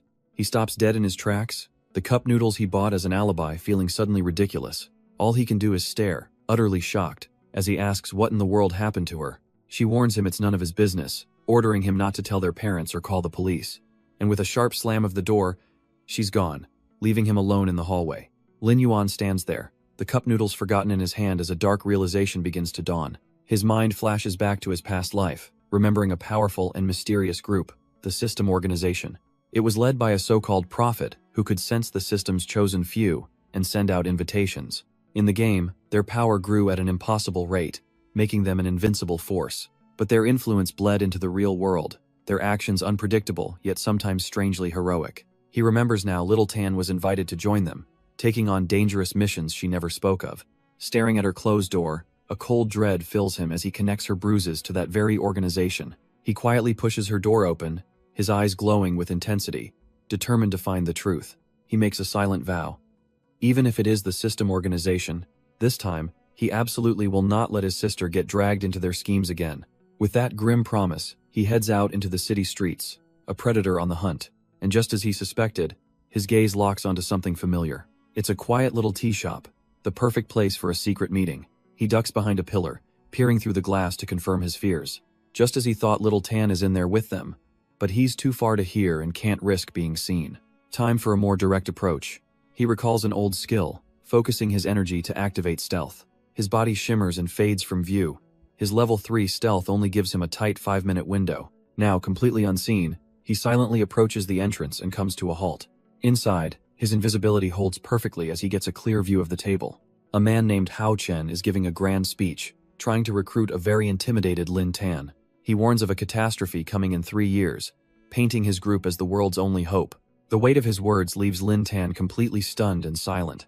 But from the shadows, Lin Yuan listens intently, his mind racing to understand their game. The other man, Xiao Pan, casually tells Hao Chen to tone down his terrifying aura. Hao Chen dismisses the joke, dead serious, that this is for Lin Tan's own protection. He leans in, his voice low, about to deliver the final, crucial point of his argument. But he stops dead, his gaze fixed on the empty space where Lin Yuan stands. The air crackles with tension as the recruiter's eyes meet the invisible intruders. Without a word, Hao Chen activates a skill from his ring Dispel. The world ripples and distorts as the anti-stealth wave washes over the cafe. Lin Yuan is caught, a system alert warning him his cover will be blown in 3 seconds. Hao Chen's eyes narrow, a flicker of confirmation in his gaze. He found him. But 3 seconds is an eternity for our boy. who's already bolting for the nearest exit. To avoid a scene, Hao Chen casually turns to the counter and orders another tea to go. The unsuspecting shopkeeper just smiles and prepares the drink. Lin Yuan ducks behind a wall just as his stealth shatters, heart pounding from the close call. Hao Chen calmly takes a sip, acting as if nothing at all just happened. He then leaves a card for Lin Tan, telling her to call when she's ready to fight for justice. Clutching the card, Lin Tan steals her resolve. As they leave, Hao Chen calls back with a smug grin, promising he'll be waiting for her. But someone else is already on the move. Lin Yuan activates his stealth skill.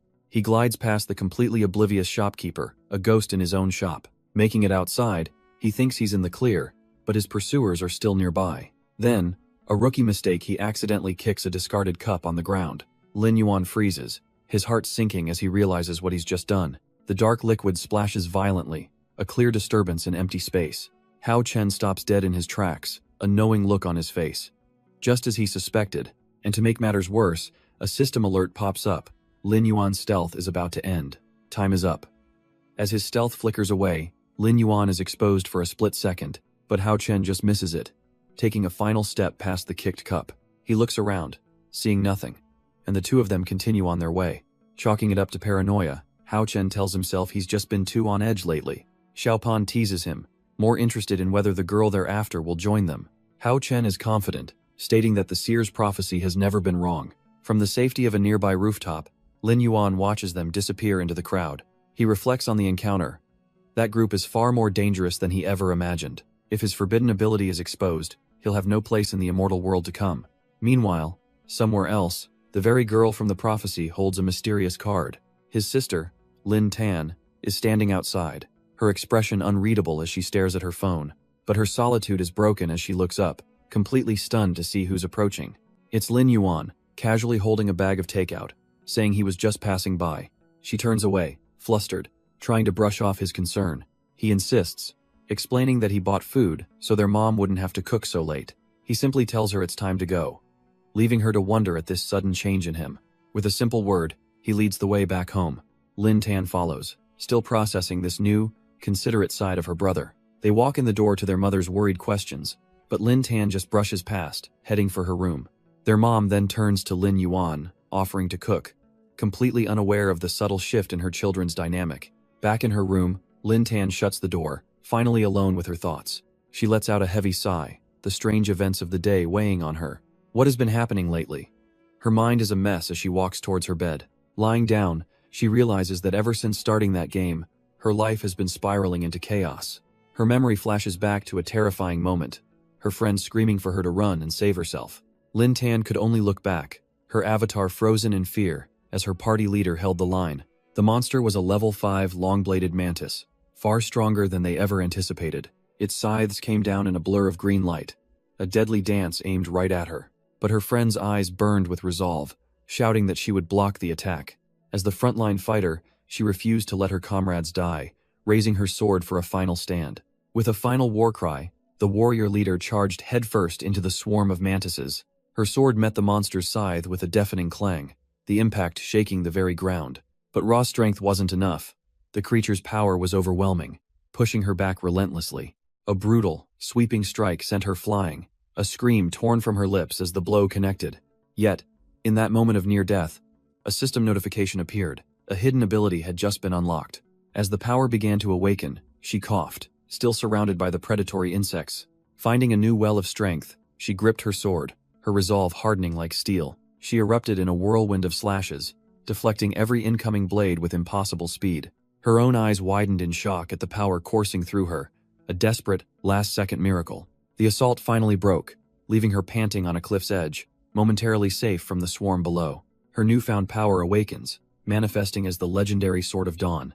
But the feeling is too real, and back in her room, she can feel her physical body changing too. She wonders if this power will truly be enough to protect everyone when the disaster strikes. A faint blue aura shimmers around her hand, proof that the game's rules no longer apply. If a power like this might not be enough, she thinks with dread, what chance does anyone else have? Sitting at her desk, her resolve hardens into a single, unshakable purpose. She picks up a photo of her family, her reason for fighting staring back at her. For them, she must become stronger, and she must do it as quickly as possible. Meanwhile, Lin Yuan shares the same sentiment, knowing he can't delay moving his family any longer. He's determined to give them a better, safer life. Starting now. Wasting no time, Lin Yuan steps into a high-end real estate office, immediately greeted by an agent. He gets straight to business, requesting a luxury villa with the best security money can buy. The agent gives him a sideways glance, thinking he looks way too young to afford anything here, and gently tries to warn him about the prices. But Lin Yuan just smirks, pulling out a sleek black card, certain that its contents will shut down any doubts. Her professional composure shatters the moment she lays eyes on it. In an instant, her skepticism vanishes, replaced by pure awe. This is an exclusive VIP card, a symbol of unimaginable wealth. The entire staff immediately snaps to attention, welcoming their new owner with the utmost sincerity. A short while later, he stands with his parents, who look on in total disbelief. His father struggles to find the words, asking if this incredible mansion is really their new home. His mother is utterly speechless, staring at a private swimming pool that looks like something straight out of a movie. His father wanders into the master bedroom, absolutely floored by the sheer size of everything. The two of them are still trying to process the opulence of their new home, looking like lost tourists in a palace. But the shock gives way to parental concern, and they ask Lin Yuan how he could possibly afford the mortgage. He calmly reassures them, explaining there's no debt. He bought it outright with his earnings from the game. Overcome with emotion, his parents embrace, realizing their son has truly become a man capable of supporting them. Lin Yuan watches them, a quiet satisfaction in his eyes. This was the whole point. Later, walking through an alley, his thoughts turn to the future he needs to get his parents into the game to prepare them. But his train of thought is violently derailed as his senses scream, alerting him to sudden danger. He looks up to find his path blocked by a group of shadowy figures who claim they've been waiting for him. A gang of local toughs, armed with pipes and bats, sneer at him, smugly announcing that he wasn't easy to find. Lin Yuan's eyes narrow as he recognizes the lead thug's face. It's the Black Tree Guild leader had already eliminated once before. The thugs stomp forward, eager for a fight. They charge in, mocking him, assuming his in-game prowess means nothing in the real world. One of them swings a heavy pipe right down at his head, screaming about defending his master's honor. But a system window only he can see activates his stealth skill. He just smirks. Far too slow. The pipe crashes into empty air, shattering the pavement where Lin Yuan just stood, leaving the thug completely baffled. Before they can react, he's already a blur, weaving through their ranks like a phantom. A flash of light erupts as his palm connects with the first thug's jaw, sending him flying. It's not a fight, it's a complete demolition, each precise strike taking down another goon. The leader lies broken on the ground, spitting blood, his mind unable to process what just happened. Was he fighting a human or a ghost? With the leader pinned, Lin Yuan presses the steel pipe down, cracking the very concrete beneath him. His eyes glow a menacing red as he muses that these sticky leeches just don't seem to value their lives. The thug's bravado evaporates into pure terror, and he starts begging, pleading that he's still useful and knows a hidden quest. A flicker of interest crosses Lin Yuan's face. He simply tells him to continue talking. The man spills everything, babbling about a blacksmith in the main city who can craft golden gear after enough favor quests. Lin Yuan's mind races. He remembers a rumor from his past life about this exact thing. So the man isn't lying, but that doesn't mean he's forgiven. To make his point crystal clear, he tightens his grip on the steel pipe. He warns the thug that he has many ways to deal with him, and if he ever dares to touch his family, with a sickening groan of metal, he bends the pipe, showing him exactly what his fate will be. The message is received. The thug can only sweat and stammer his understanding, his spirit completely shattered. With his business concluded, Lin Yuan logs back into the game, appearing in a bustling tavern. He's here to meet someone, and they celebrate their new partnership with a hearty drink. Over a hot meal, they get down to business. The blacksmith scoffs, finding it hard to believe a clean-looking kid like him could provide 100 pieces of ore. But he confirms the rumor, bring the ore, and hell craft a weapon for free. So, the thug wasn't lying. Just as Lin Yuan plans his next move, a commotion breaks out nearby as a man grabs a fleeing woman. She desperately tries to pull away, pleading with him to leave her alone. Lin Yuan watches the scene unfold, his expression turning cold and impassive. The brute finally notices him staring and threatens to gouge his eyes out for looking. A fatal mistake. Lin Yuan responds instantly, a blur of motion as he unleashes a devastating attack. The woman he just saved is practically melting, offering him a drink for his troubles. But Lin Yuan is already walking away, completely uninterested in her advances. She desperately latches onto him, refusing to let her handsome savior just leave. In her eagerness, she trips over her own feet, losing her balance completely. A flash of pure annoyance crosses Lin Yuan's face. He does not have time for this. Still, he catches her instinctively, dipping her in a surprisingly graceful motion. Oh, she thinks, he likes to dance.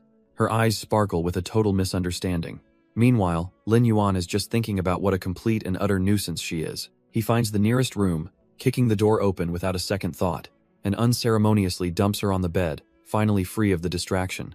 With that annoyance handled, Lin Yuan finally arrives at his destination, the poisonous serpent mine. He's not here to swing a pickaxe himself, of course. He has minions for that. His 12 undead human dogs are perfect for this kind of manual labor, gathering materials at an incredible pace. But just as he's calculating his profits, a sudden noise alerts him to an unwelcome interruption. A pack of angry-looking raging moles bursts from the tunnels, ready to attack. Lin Yuan sighs, summoning a massive spectral scorpion and giving a simple, bored command to finish them all. The scorpion lunges forward, a blur of green energy and sharp claws, tearing through the pack. In an instant, the so-called raging moles are nothing more than defeated heaps on the cavern floor. But for Lin Yuan, this isn't just pest control. It's an opportunity to expand his arsenal. With a flash of dark magic, the fallen moles are resurrected, becoming the newest additions to his undead army. But his work is cut short by a massive explosion echoing through the mine. Lin Yuan whips around, his eyes widening in disbelief at the sudden chaos. A hulking beast, a horned bear-like creature, crashes through the tunnels with a roar. The system identifies it as the Raging Mole Boss, a level 16 monster. He instantly realizes this isn't a random spawn. Someone is deliberately luring monsters. Suddenly, a brilliant golden staff flashes with divine light from the darkness. A beam of energy slams into the boss, not to kill it, but to provoke it further. The attack guides the enraged beast, pushing it directly towards Lin Yuan's position. Like a homing missile, the golden light curves through the air and locks onto him, revealing he was the true target all along. But instead of an attack, a holy shield envelops him, a support skill from a priest. Nearby, another player notices the commotion, recognizing the priest from a top guild. Smirking, he releases a mechanical spy fly, eager to record the unfolding chaos. The priest, now clearly in over his head, screams for his ally to run, revealing he's live-streaming the whole disaster. Lin Yuan, however, is completely unfazed, amused that this loyal player has delivered a boss right to his doorstep. Suddenly, the stream's viewer count explodes as people recognize the legendary player who soloed the world boss. The enraged mole boss closes in, letting out a deafening roar as it lunges for the terrified priest. But just as its claws are about to connect, Lin Yuan appears, effortlessly blocking the massive blow with an ice shield. The priest turns, his face a mask of pure shock, staring at the man he was hired to kill. Miles away, the thug leader and his crew watch the whole scene play out on a holographic screen, their perfect plan crumbling. The thug leader can only watch, admitting to himself there's no shame in being defeated by such a monster. Just then, his men overhear another group of players buzzing about the great master Lin Yuan. A bald player among them smirks, having also seen the livestream and become an instant fan. He loudly declares that the so-called Raging God is nothing but a product of his guild, unlike the truly skilled Lin Yuan. Bad move. A man with a fur collar, Nguyen of the Rage Guild, turns with a look that could kill. The provocateur just grins, showing him the live comments, pointing out that everyone thinks the Raging God should step down. In a flash, a cold blade is pressed against the bald man's throat, but he doesn't even flinch, taunting Nguyen that his anger is pointless when the whole world is saying it. He leans in with a chilling smirk, whispering that when heroes fall, villains get their turn on stage. Nguyen's fury solidifies into cold purpose. He confirms Lin Yuan is still in the mine, a new hunt about to begin. With his target confirmed, Nguyen roars out the command, mobilizing every available Rage Guild member for the hunt. Meanwhile, the man they're hunting is putting on a clinic, weaving through a flurry of attacks from the Raging Mole Boss. He calmly tells the stunned priest he lured the monster for that he can leave now. All the aggro is on him, and he's not wrong. The beast's eyes burn with pure hatred, its entire focus now locked onto Lin Yuan. With a furious roar, it brings its massive claws down, aiming to pulverize him into the cave floor.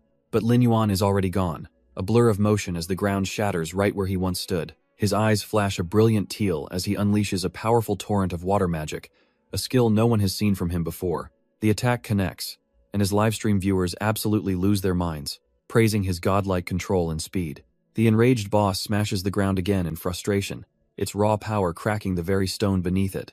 Yet Lin Yuan flows beneath the attack, completely unfazed, a silent predator dancing with a rampaging god. And then, another new skill, a pack of spectral wolves erupts from nowhere, swarming the giant beast. The Raging Mole Boss is completely blindsided, roaring as the phantom hounds tear into it from every angle. As it flails, a cold voice points out its fatal mistake. focusing only on what's in front. Lin Yuan coolly adds that it's a lesson the monster won't live long enough to appreciate. Before the boss can even process the words, he's already behind it, sinking his blade deep into its neck. The creature screams in pure agony, blood erupting from the devastating wound. But Lin Yuan gives it no quarter, leaping high into the air for a final, decisive strike. His sword plunges straight down, piercing the monster's skull with brutal, unforgiving force. He lands with an almost casual grace, his expression utterly calm and in control. A faint, chilling smirk plays on his lips as he prepares to deliver the final blow. With a final, devastating slash, he drives his blade straight through the monster's skull. The raging mole boss dissolves, leaving behind a shower of loot and a satisfying level-up notification. He scores a new silver-grade dagger and some boots, both boosting his already insane agility. But his victory attracts unwanted attention. A priest rushes over, completely starstruck by his legendary skill. Lin Yuan has no time for fans and tries to brush him off, but the man is annoyingly persistent. Suddenly, a fireball comes screaming out of the darkness, aimed right for them. Without even flinching, Lin Yuan unleashes a blindingly fast counter-slash. His blade cuts through the air, effortlessly deflecting the magical projectile. But the priest just smirks. It was all a setup, a lure to draw him into an ambush. From the shadows, a whole party emerges, led by a man who promises to test if the priest can recognize him as Ash. This is the Rage Guild, and they're here to defend the honor of their leader, the so-called Raging God. Lin Yuan is practically bored, thinking they've just handed him a perfect excuse to go all out, and the system agrees. The priest suddenly gets uncomfortably close, raising his staff with a dramatic flair. He starts monologuing about bonds and massacre, but Lin Yuan just wonders who this weirdo is, and tells him to move. Their leader, Noyan, steps up with a smug grin, ready to lecture Lin Yuan on the might of his guild. But before he can even finish his sentence, Lin Yuan's hand is already a blur. A sharp crack echoes through the cave as Noyan is sent spinning through the air from a vicious backhand. He crashes to the ground as the livestream chat absolutely explodes with disbelief and mockery. Noyan clutches his face, utterly humiliated that some guildless nobody dared to strike him. Seething with pure rage, he screams at his guildmates to finish him off. With the order given, the Rage Guild members surge forward in a coordinated assault. They're screaming with confidence, absolutely certain that their numbers will overwhelm him. But Lin Yuan just scoffs at their simple formation and decides to target their backline first. He activates his stealth skill, vanishing into thin air and leaving the frontliners swinging at nothing. The guild members panic, shouting for their mages to cast a dispel spell immediately. But their casting time is a death sentence. A chilling voice whispers from behind them that it's too late. Before they can even process the shock, he's already behind them, a blur of deadly intent. Another member tries to rally the troops, foolishly assuming Lin Yuan must be out of health and mana. Spurred on by the promise of a massive reward, the entire mob charges forward for the kill. But their reckless charge is met with a whirlwind of steel, as fireballs rain down from their own mages. Lin Yuan remains completely unfazed, noting how the narrow tunnels make it easy to wipe them out. He calmly eyes the incoming spells, not even bothering to dodge. The guild members mock him from a distance, sarcastically wishing him luck against their pincer attack. A massive explosion engulfs the area, kicking up a huge cloud of dust and smoke. When the view clears, they see him fleeing into a nearby cavern, convinced he's exhausted. "Don't let him escape," they roar, greedily giving chase into the dark tunnel. One of the pursuers smirks, thinking he's cornered his prey, only to find Lin Yuan waiting for him on the ceiling. The hunter's smug grin instantly vanishes as he realizes the fish he was about to catch was actually the bait. With a vicious stomp, Lin Yuan crashes down from above, shattering the man's chest plate. The guild member lets out a strangled cry, his face contorted in agony. He's sent flying like a rag doll, tumbling helplessly across the cavern floor. Picking himself up, he has the audacity to call the surprise attack despicable. But Lin Yuan is already on him, grabbing a fistful of hair and pressing a cold blade to his throat. The tough guy act shatters instantly as he screams for his allies to come save him. Lin Yuan leans in close, whispering that his friends won't be coming back. Just then, the reinforcements arrive, only to see the glowing corpses of their comrades ahead. A system alert flashes as a storm of teal energy erupts, consuming the entire cavern. Noyan can only scream in disbelief, demanding to know what Lin Yuan has done to his guild. With a cold smirk, Lin Yuan tells him to go ask his fallen comrades himself. One clean strike ends it, a move so decisive the entire stream erupts, calling Noyan a fool. The guild leader shatters into particles of light, his ambush ending in his own pathetic demise. And what a bonus, a gold tier weapon drops, complete with a lifesteal skill. He has to grab it and go. With the dungeon cleared, Lin Yuan makes his way to the local blacksmith's forge. The craftsman, thoroughly impressed by the ores, takes back his earlier words and offers his friendship. Now, for the loot, selling off an entire guild's worth of gear will be profitable, but tricky. But that's a side quest. His real goal is to hunt down his first follower using the clues he's gathered. He recalls a follower from his past life who controlled snakes, realizing the sewers hold the key. Without hesitation, Lin Yuan descends into the dark, sprawling network of pipes beneath the city. The official quest is just a cover. His real goal is the hidden dungeon he knows is lurking here. This dungeon drops a rare, permanent stat-boosting item, and he has to claim it before word gets out. He navigates the familiar layout, searching for the one room that will lead him to the entrance. A glint of recognition in his eyes, he's found it. Suddenly, the water erupts in a violent explosion of force. He's thrown back, completely caught off guard. The snakes here are far larger than he remembers. A colossal armored beast emerges. The level 60 underworld king serpent, a monster he never expected to see. He can't believe it. This is a creation of the Serpentman, but its level is absurdly high for this area. No time to think. He immediately activates stealth, knowing a death here would be a catastrophic loss. But against a field boss of this caliber, his signature skill is completely useless. With his cover blown, he switches tactics, deciding to use the tight terrain to his advantage. He dashes along the massive stone walls, putting as much distance as he can between himself and the beast. But the serpent is terrifyingly fast, its colossal fangs lunging to snap him out of the air. He narrowly evades being swallowed whole, realizing he can't possibly block a direct hit. The sheer force of the attack sends him hurtling backward through the cavern. Yet even while tumbling, Lin Yuan is already launching his counter, a spectral beast of green energy roaring to life. He decides to fight magic with magic, summoning a massive thunder scorpion to buy some time. A smirk crosses his face. He's certain this powerful summon can handle the serpent. The scorpion clashes with the colossal beast, a storm of energy erupting from the impact. But his confidence is shattered in an instant, as the serpent effortlessly tears through his magical construct. He pants, catching his breath, realizing the sheer, overwhelming difference in power. The underworld king serpent comes crashing down, its immense body shaking the entire cavern. Lin Yuan dives out of the way, just as the ground where he stood is completely pulverized. He lands, his eyes burning with a cold, red light, his focus now absolute. The serpent lets out a furious hiss, its glowing eye locking onto its defiant prey. He scrambles to his feet, the ground still fractured from the serpent's devastating attack. But as he dusts himself off, a confident smirk returns to his face. He realizes he's reached the Imperial Palace, a sanctuary protected by the great master of the state. The colossal serpent can only hiss in fury, halted by an invisible, absolute power. Lin Yuan recalls the ancient lore. The Serpentmen were driven underground by this very kingdom. He knows the beast is strong, but it's no match for the palace's guardian, which means its lair must be nearby. To avoid another high-level encounter, he decides he needs a more subtle approach. With a new plan forming, he heads straight for the city's market district. He easily acquires a serpent luring potion, the perfect bait to draw out the weaker monsters.